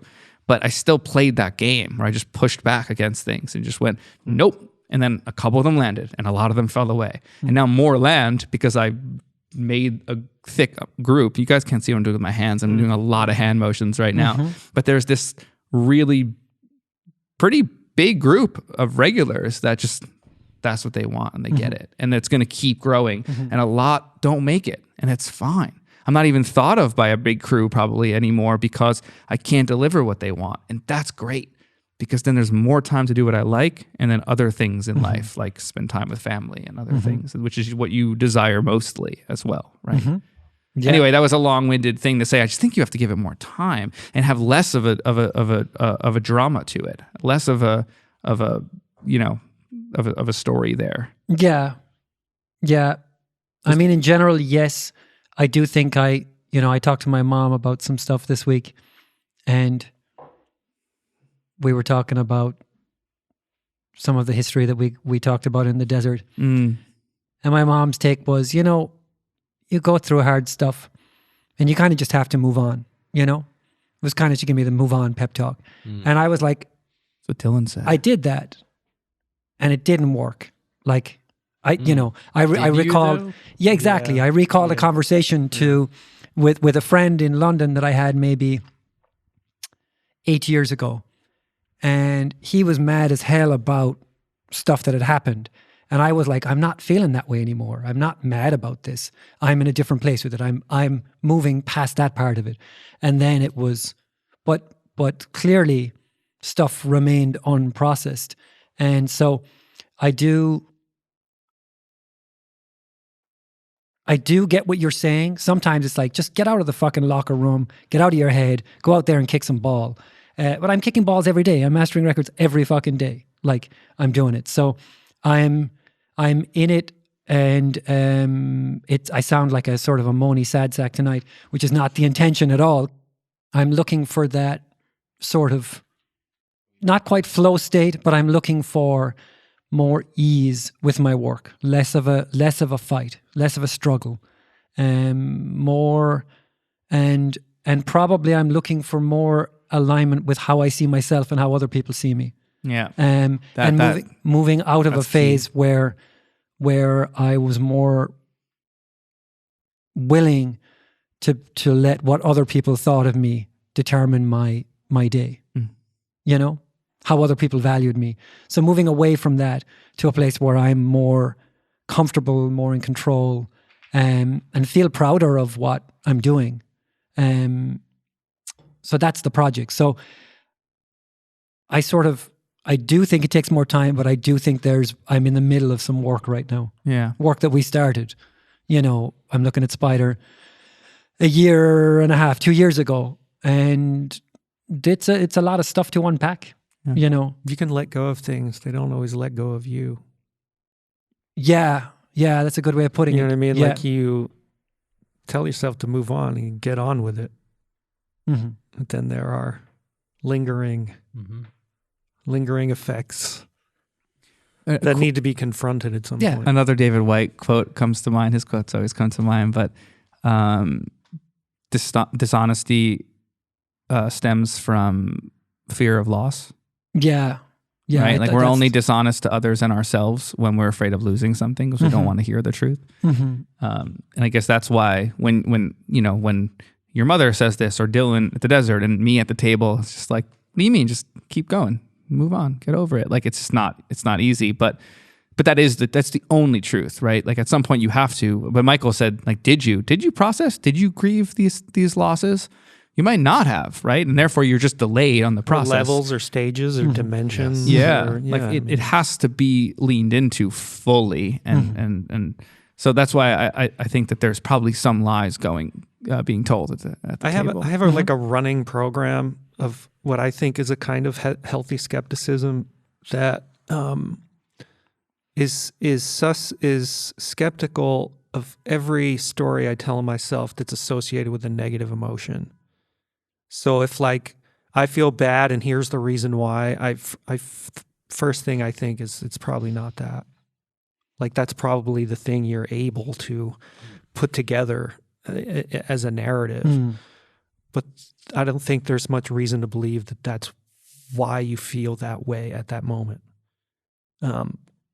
You being me. If that makes sense.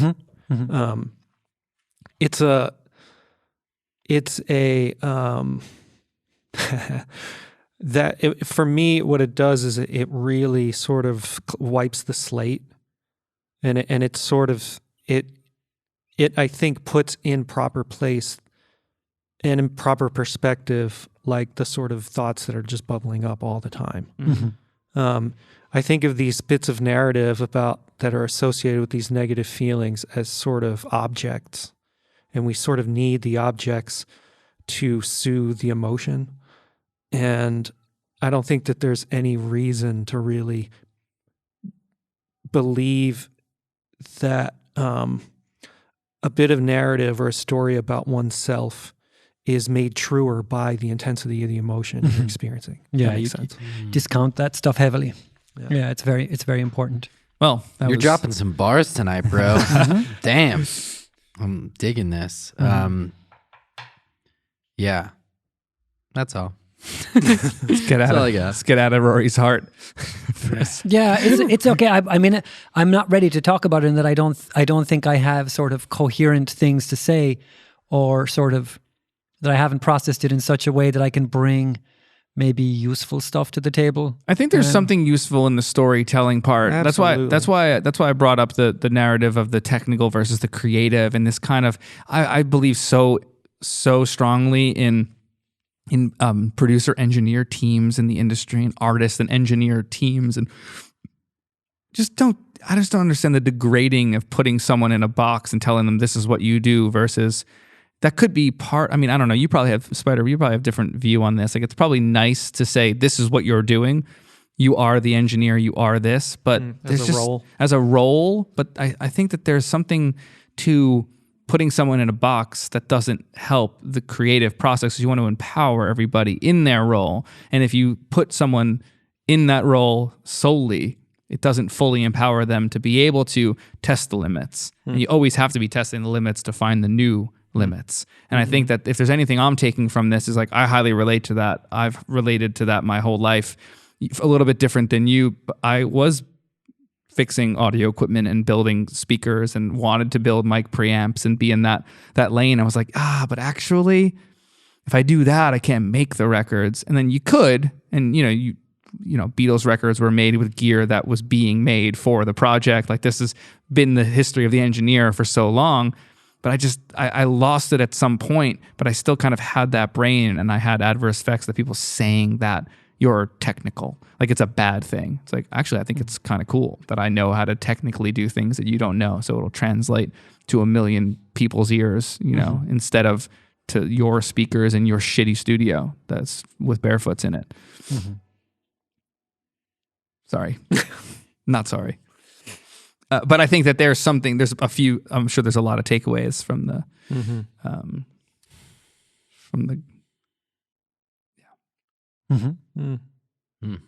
That was heavy.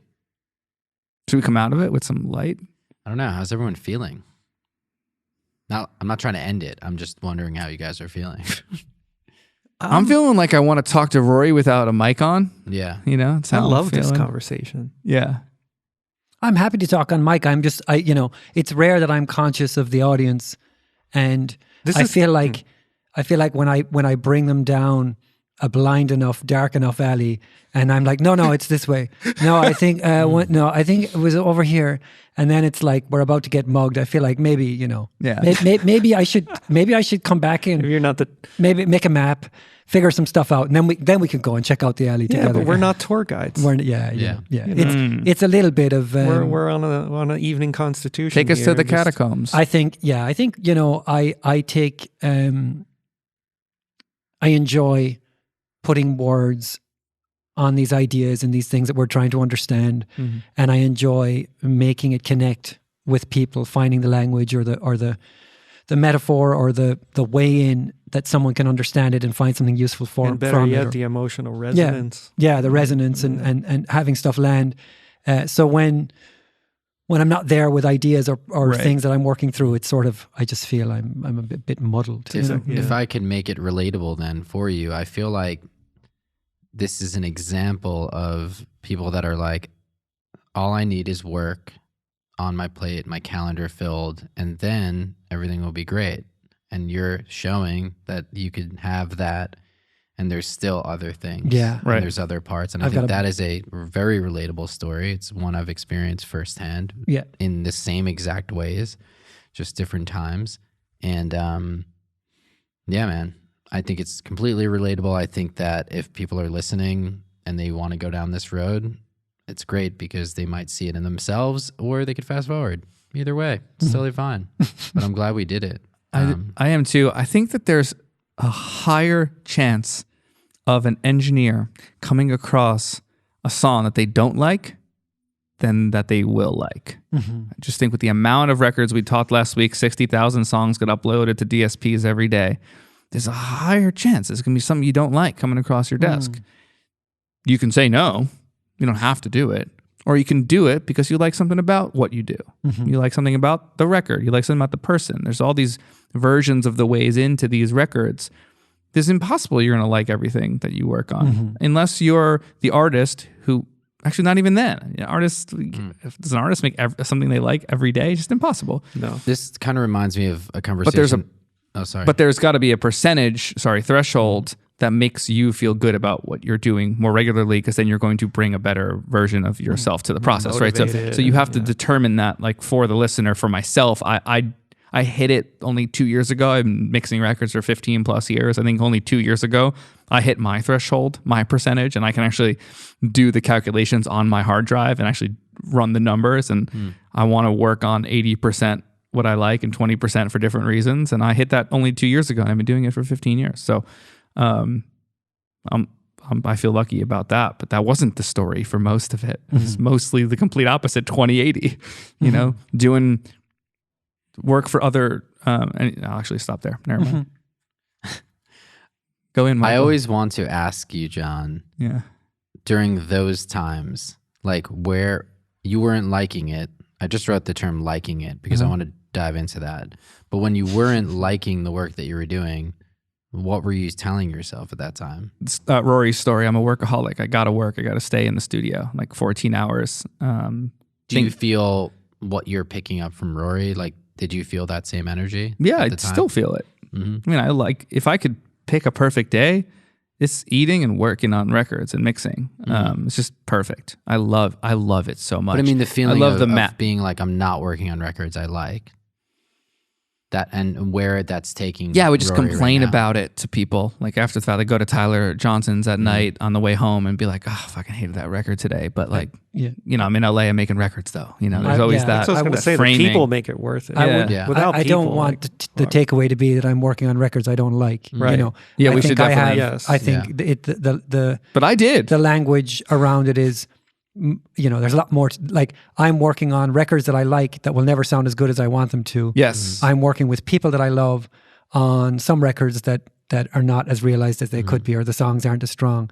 I'm working on great songs with some poor mixes, or and really the struggle for me is, you know, my expectations of what the work could be and what's actually possible. What could Randy Merrill do with this mix tomorrow? And I've had the opportunity to go up against these people in different forms and hear stuff, and it's like the difference isn't. It's not like it was years ago where you're like, holy shit, how did they do this? It's like, okay, I see. That's a taste thing. That's tighter, whatever. You get to do songs and other people do them too. That's not, I think that was a big part of the journey for me, was about solving puzzles and figuring out techniques. I was going to say that.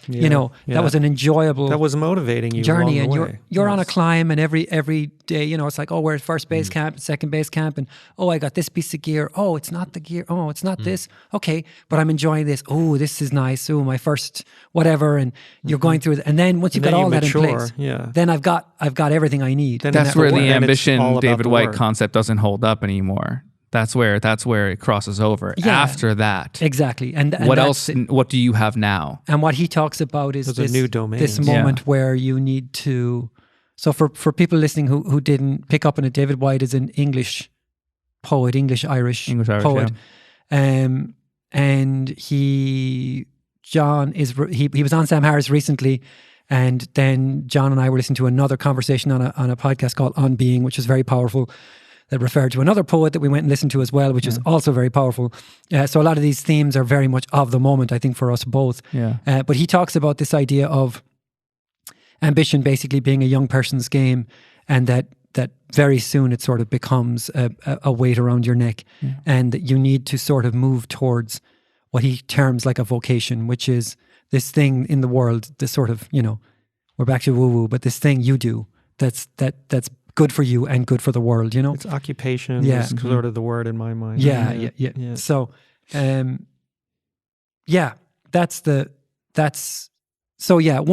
that sort of climb runs out where you're getting better all the time, and it's like, so now it's sort of making peace with where music has gone, the sort of prevailing taste, and looking out at the world and kind of thinking, well, if I go down to the Hot 100 or whatever and thinking, oh wow, I am out of step sonically. What I like is out of step. And if you said to me, we can get you a chair at Sterling Mastering, the Hot 100, you'll do all 100 records every fucking week.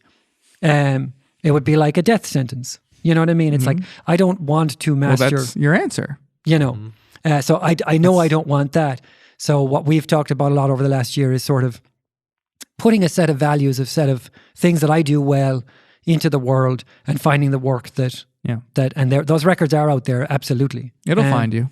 Yeah. I think a little bit about like it will key team type people who like work with Rory often, like the core key regular clientele that are consistently making records that you're into. It's like they can be across genres. Like I'm very open-minded about how this might be. From the way I see it, you got a lot of potential, kid. You got a lot of potential. The one thing that I want to be at pains to say is that I'm not talking about, because I despise it, I'm not talking about fucking Steely Dan levels of cleanliness or like it's all super hard, bro. uptight. I know what it is. It's all jazz, white guy records. It's the alignment of all the aspects. I know what it is. It's truth and beauty. I know what you're after. Yeah, it is. Yeah.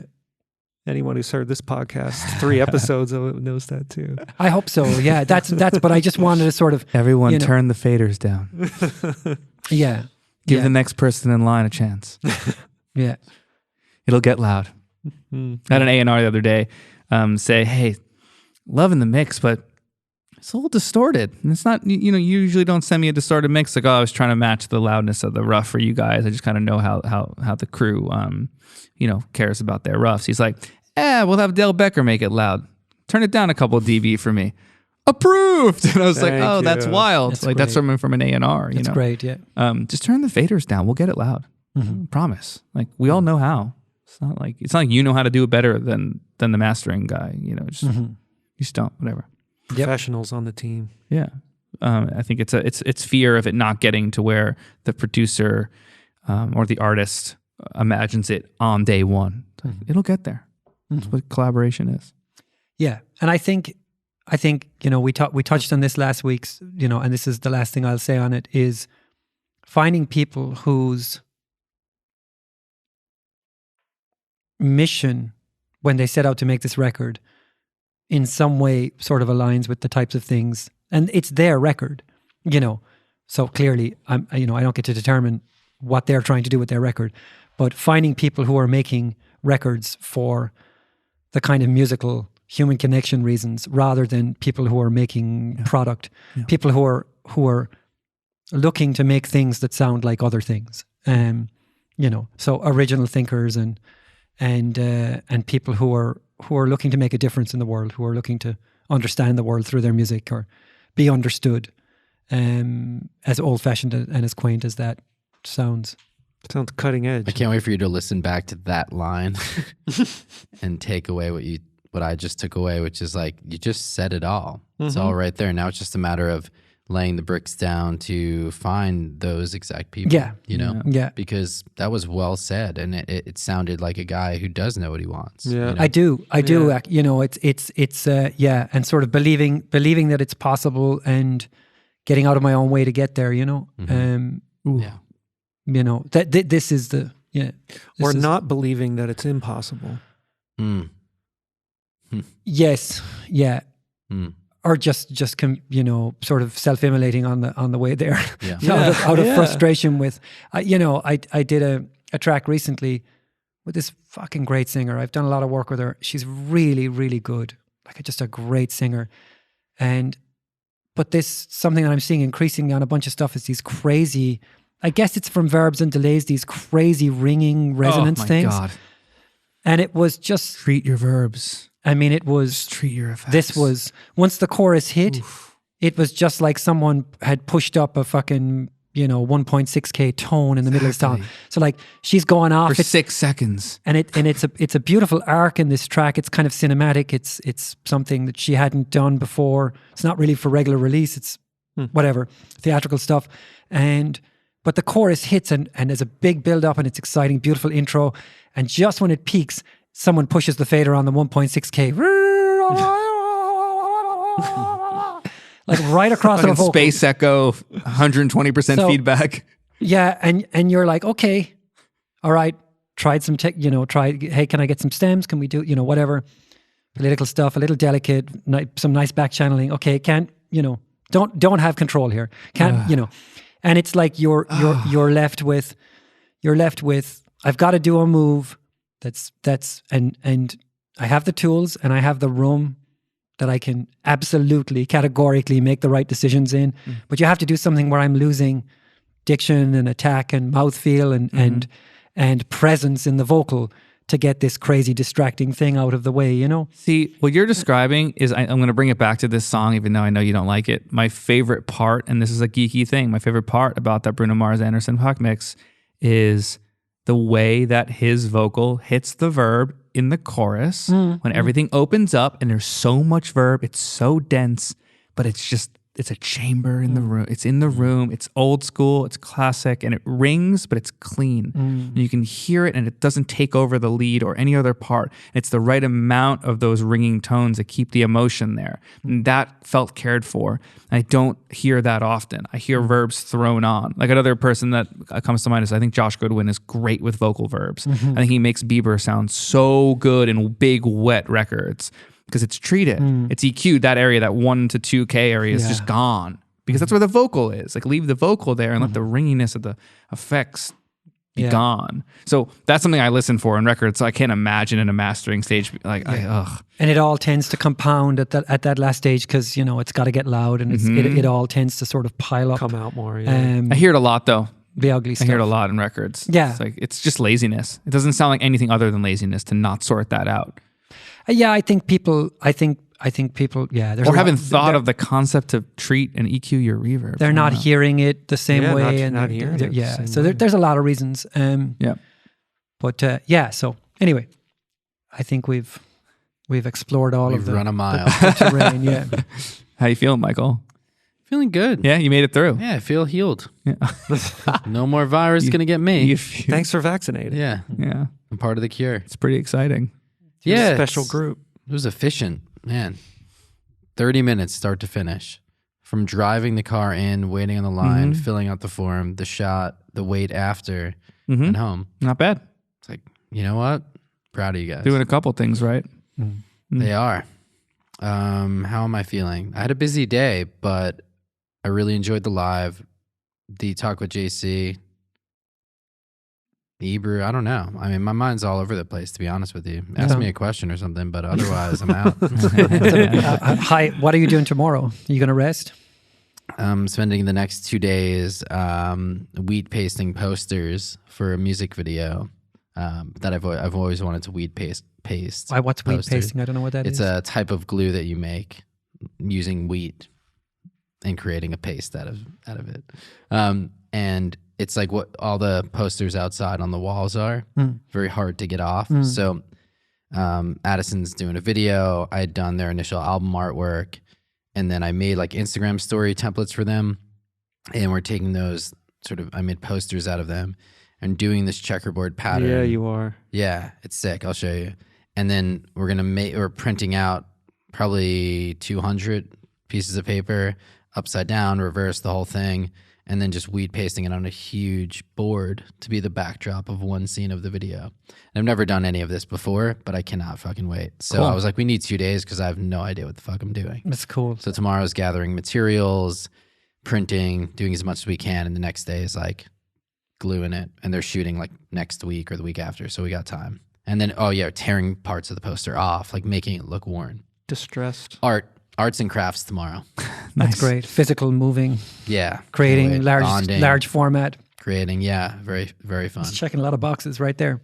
Yeah, that's, I think what the work affords should be moments like that.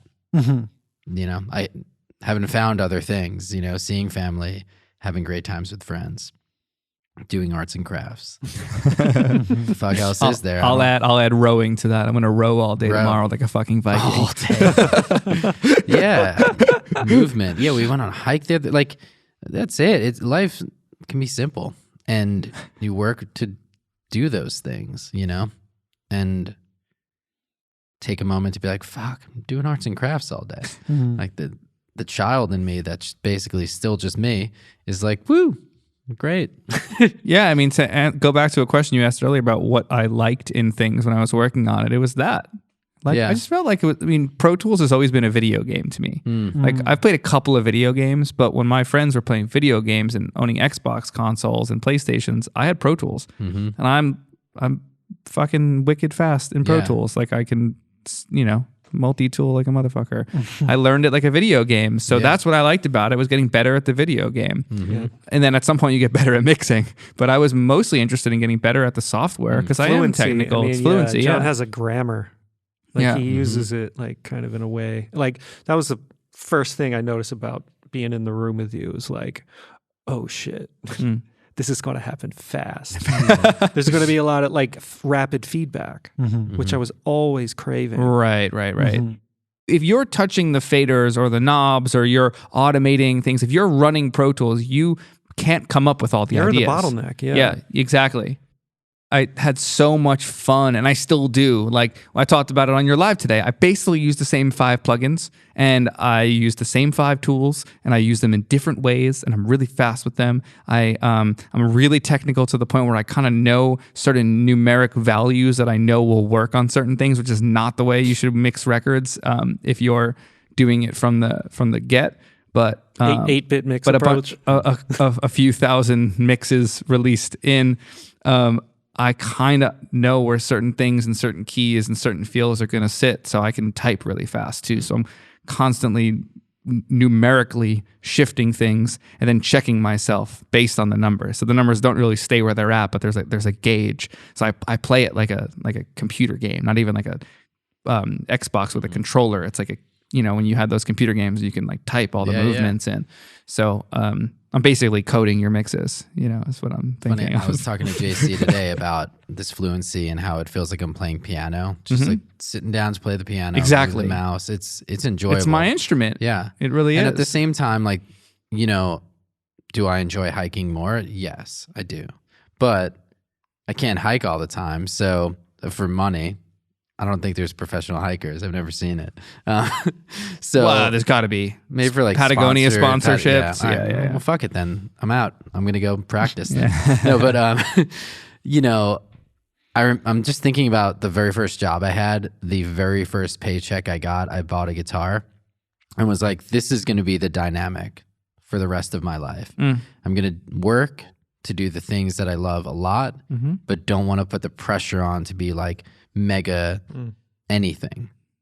So I could always enjoy it. Like today, I covered these 2 beautiful Manchester Orchestra songs just for myself that I love so much. And I was like, I'm so glad I could do that.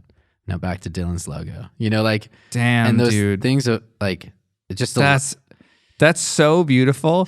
I relate 0% to that, and I want to get there one day. But I don't know. I think you enjoy things outside. I don't do it for that though. I've never thought of it that way. Like you had that decision made pretty early. That's amazing. Your first paycheck, you bought a guitar. Yeah, I know. I just didn't starve. I just didn't. Exactly. Food and enjoying food is different than what you're talking about. Yeah. I do it to eat good food. Wow. No, that's beautiful. Yeah, I don't have any relation to that at all. Yeah, I didn't really want to be like in high school. I wanted to be a successful musician, whatever the fuck that meant. Yeah. And then I was like, there's other things. Like design definitely pays the bills, and I love it. Yeah, That's right, cool. right. And then why not just love guitar for just what it is? Like, you know, hear a good song and you cover it, or you write a good song and you enjoy it, and maybe you even release it. And just not having that pressure. Obviously not for you guys it's not analogous because music. I had the pressure. Yeah. It's going to be different for everyone. I'm not relating it to just meaning music. I felt it and it had to go somewhere. Yeah. And I felt that pressure in my career, but I was like, how could I separate it where I can keep one part? I just happen to have these 2 passions from the same time. So I was able to just like kind of split, be like, all right, keeping that. That's my soul fulfilling, thing. And then I'm going to make money and enjoy it too, which is cool. So just to be able to dip back. But there's other things I enjoy other than that. Like I said, like hiking, like times with friends, arts and crafts. Hold on, was there an experience that you had that made you pick design over music? I just assessed the odds. No, there had to be a no, there was multiple experiences. I mean, talking with people about it. Can you share any of that? Yeah. I mean, obviously parents being like, this just, come on now. And I'm like, all right, true. But then also, valid points. That's a great conversation. I know. This is something that like I've never heard anybody on a music podcast talk about or any conversation. Like, what made you stop? All doing the artists music? out there, just stop. Please. No. I'm not saying that at all. But I'm curious. No, certain ones though. Yeah. I'm saying it. Yeah. 60,000 songs a day. Shit, that's a lot. No, I mean.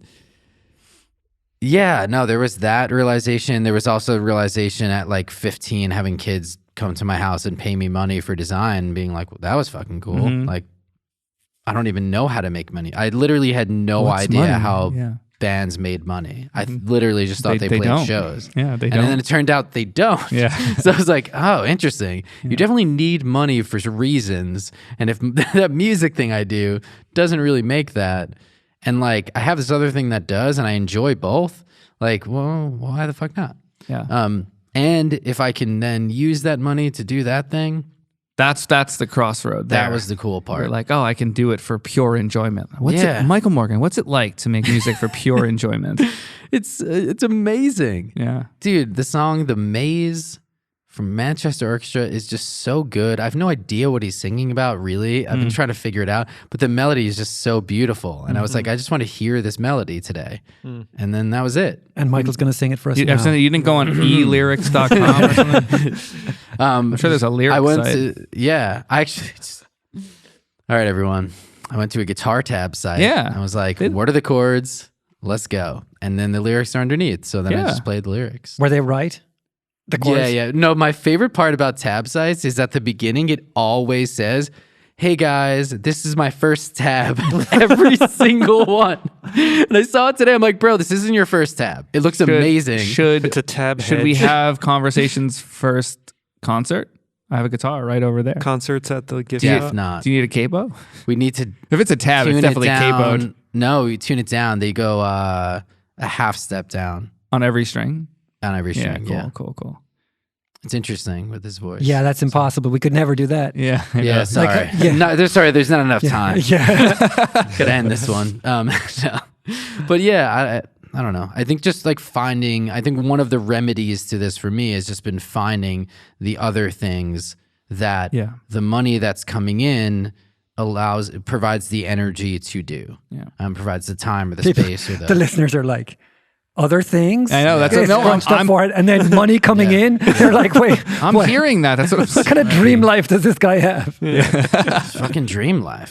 He's a designer. He's not a musician. That's what I mean. That's why he can say for the record, everyone. I was saying to Spider the other day, I wonder. It would be amazing if you could get the data to see how many of the 60,000 songs uploaded a day. I think I did the math the other day and it was 21,900,000 songs a year. What? How many of them, pick a window, say over their first year, earned the writers of the songs minimum wage, US minimum wage, $7.50 an hour, 15 grand a year, $15,600 or something. Yeah. How many of the 60,000 songs per day or 21 million and change a year earn their writers minimum wage in the first year of release or whatever their best year? You're saying that people get paid within a year, but okay. Well, that's under that. Yeah. Eventually, money comes eventually. Yeah, pick a window. So if the most successful year of a song's life, so it could be that Hey Jude, its most successful year was 82, not 60, whatever. But let's imagine because of some movie sync or something, how many of the 60,000 songs earn their writer's minimum wage? Let's get a music industry statistician to give us Spotify's like all of them. Everyone's earning money. Everything's totally fine here. Nothing to see here. We've paid out millions of dollars. I think I saw them write that. I'm like, like 6 people. Like, come on. Yeah, they paid $163 million in back owed royalties, they said, or something. If I sound like a Spotify Justice, whatever those things we're seeing on Instagram, I'm not that. Yeah. I'm not signed up to that. No, I'm whatever that thing is. I'm not qualified. I was thinking exactly. I was thinking the other day, and it's a different thing, probably a bigger topic. But I was wondering if there's. So I wrote something in my podcast notes, and it was kind of like, if everything is fire, nothing is fire. You know what I mean? If everything is loud, nothing's loud. Yes. I wondered. What did I say? It's a little bit wordy, but give me a second because there was a. Fuck, I'm writing too much.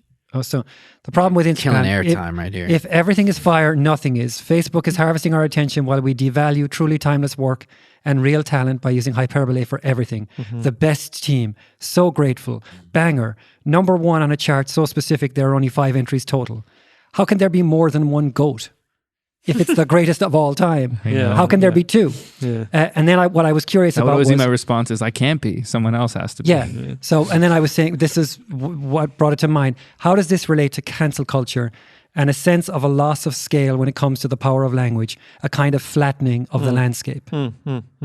So it's like Spider said an off-color joke at dinner, cancel him. It's like immediately it's a worldwide event, like a war level event, and someone else released an entirely pedestrian mix of an entirely pedestrian song on a Tuesday, and everyone's like, fire, and it's like, it's not. Neither thing are meeting these. So we've got this kind of flattening of language and losing its power and its sense of scale, I think. And I just wondered if there's a relationship between this moment on Instagram and this kind of cancel culture thing. I think there is. I mean, of course, cancel culture lives on social media, but I mean, as it pertains to language, as it pertains to this kind of loss of scale of like, Roger Scruton that we were watching last night, makes this case over and over again of like, that we need to be free to make tasteless jokes, and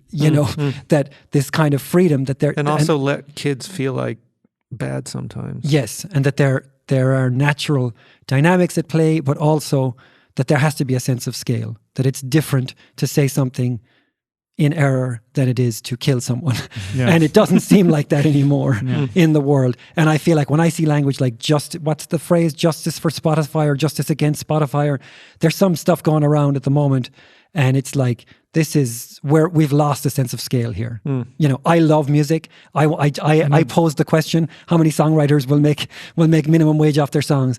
But when I see language like justice being used around something like Spotify, it's like, there's something wrong. No, I know. What's the alternative? Piracy? Like, what do we? Do we go backwards? I don't know. I mean, we can't be in full agreement that the system is working the complete right way, but it's also definitely really not. new. But you know, and there are avenues to sell direct. And people could do that. Yeah. Well, that's you can be like. Let's not go there because that's a whole. Yeah, no, sure, and we're not experts, and I don't. This topic is I'm not ready to touch It's as simple as selling it direct. I just don't. I'm just piggybacking off what you're saying. Is it's just too. It's a little bit too extreme. The language is too, seems out of scale with the problem. Maybe it's competitive, and also like because emotional connection is narrow bandwidth online, and we're trying to like reach the other side. It's like we're all shouting across a canyon. You know, it's a way of shouting. I think at a distance. I don't know. I haven't really thought about it. That how extreme it is. Like, you know,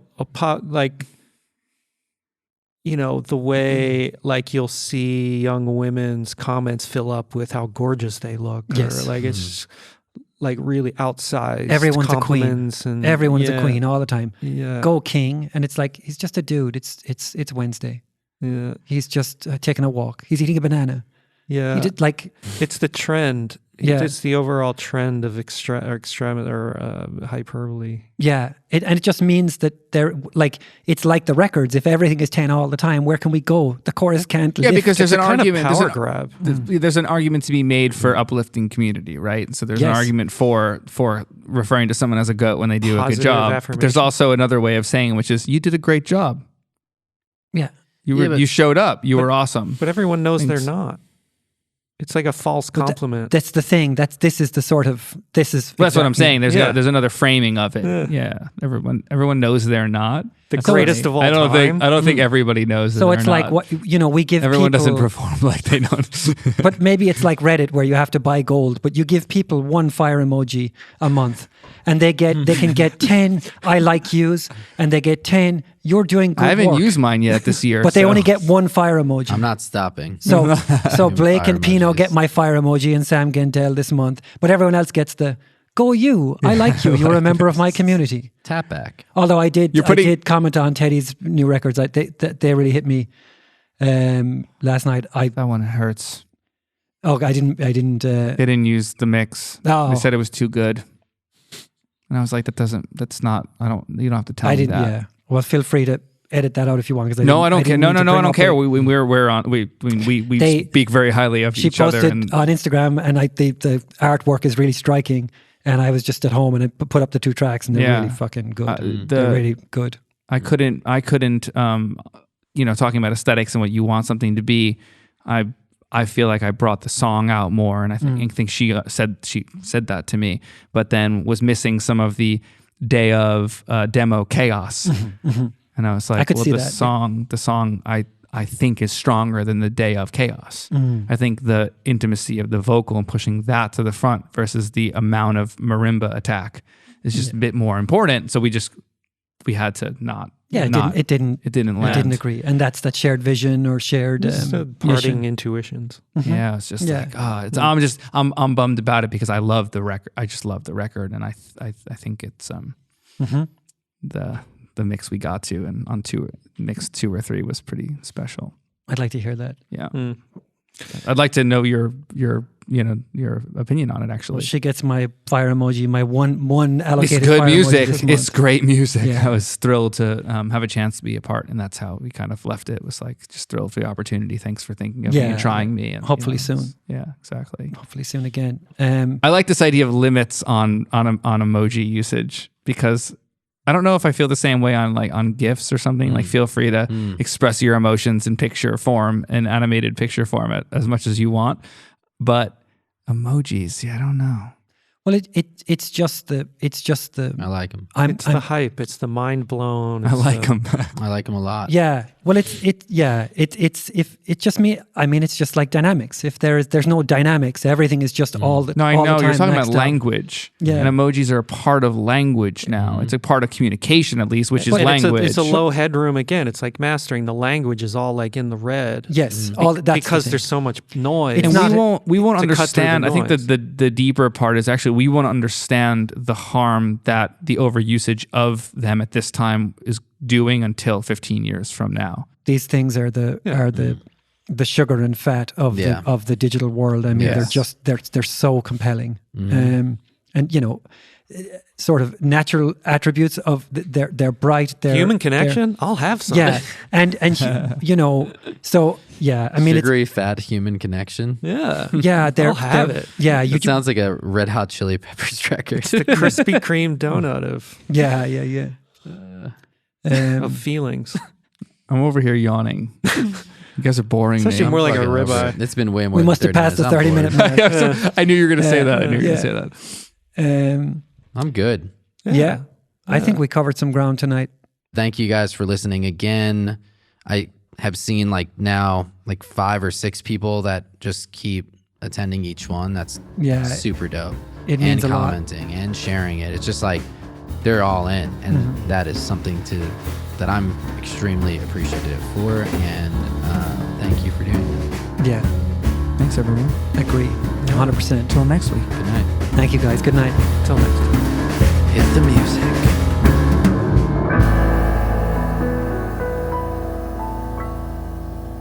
Conversations is produced and mixed by Dylan Seals. The Conversations theme was performed and recorded by the Hazelrick Brothers.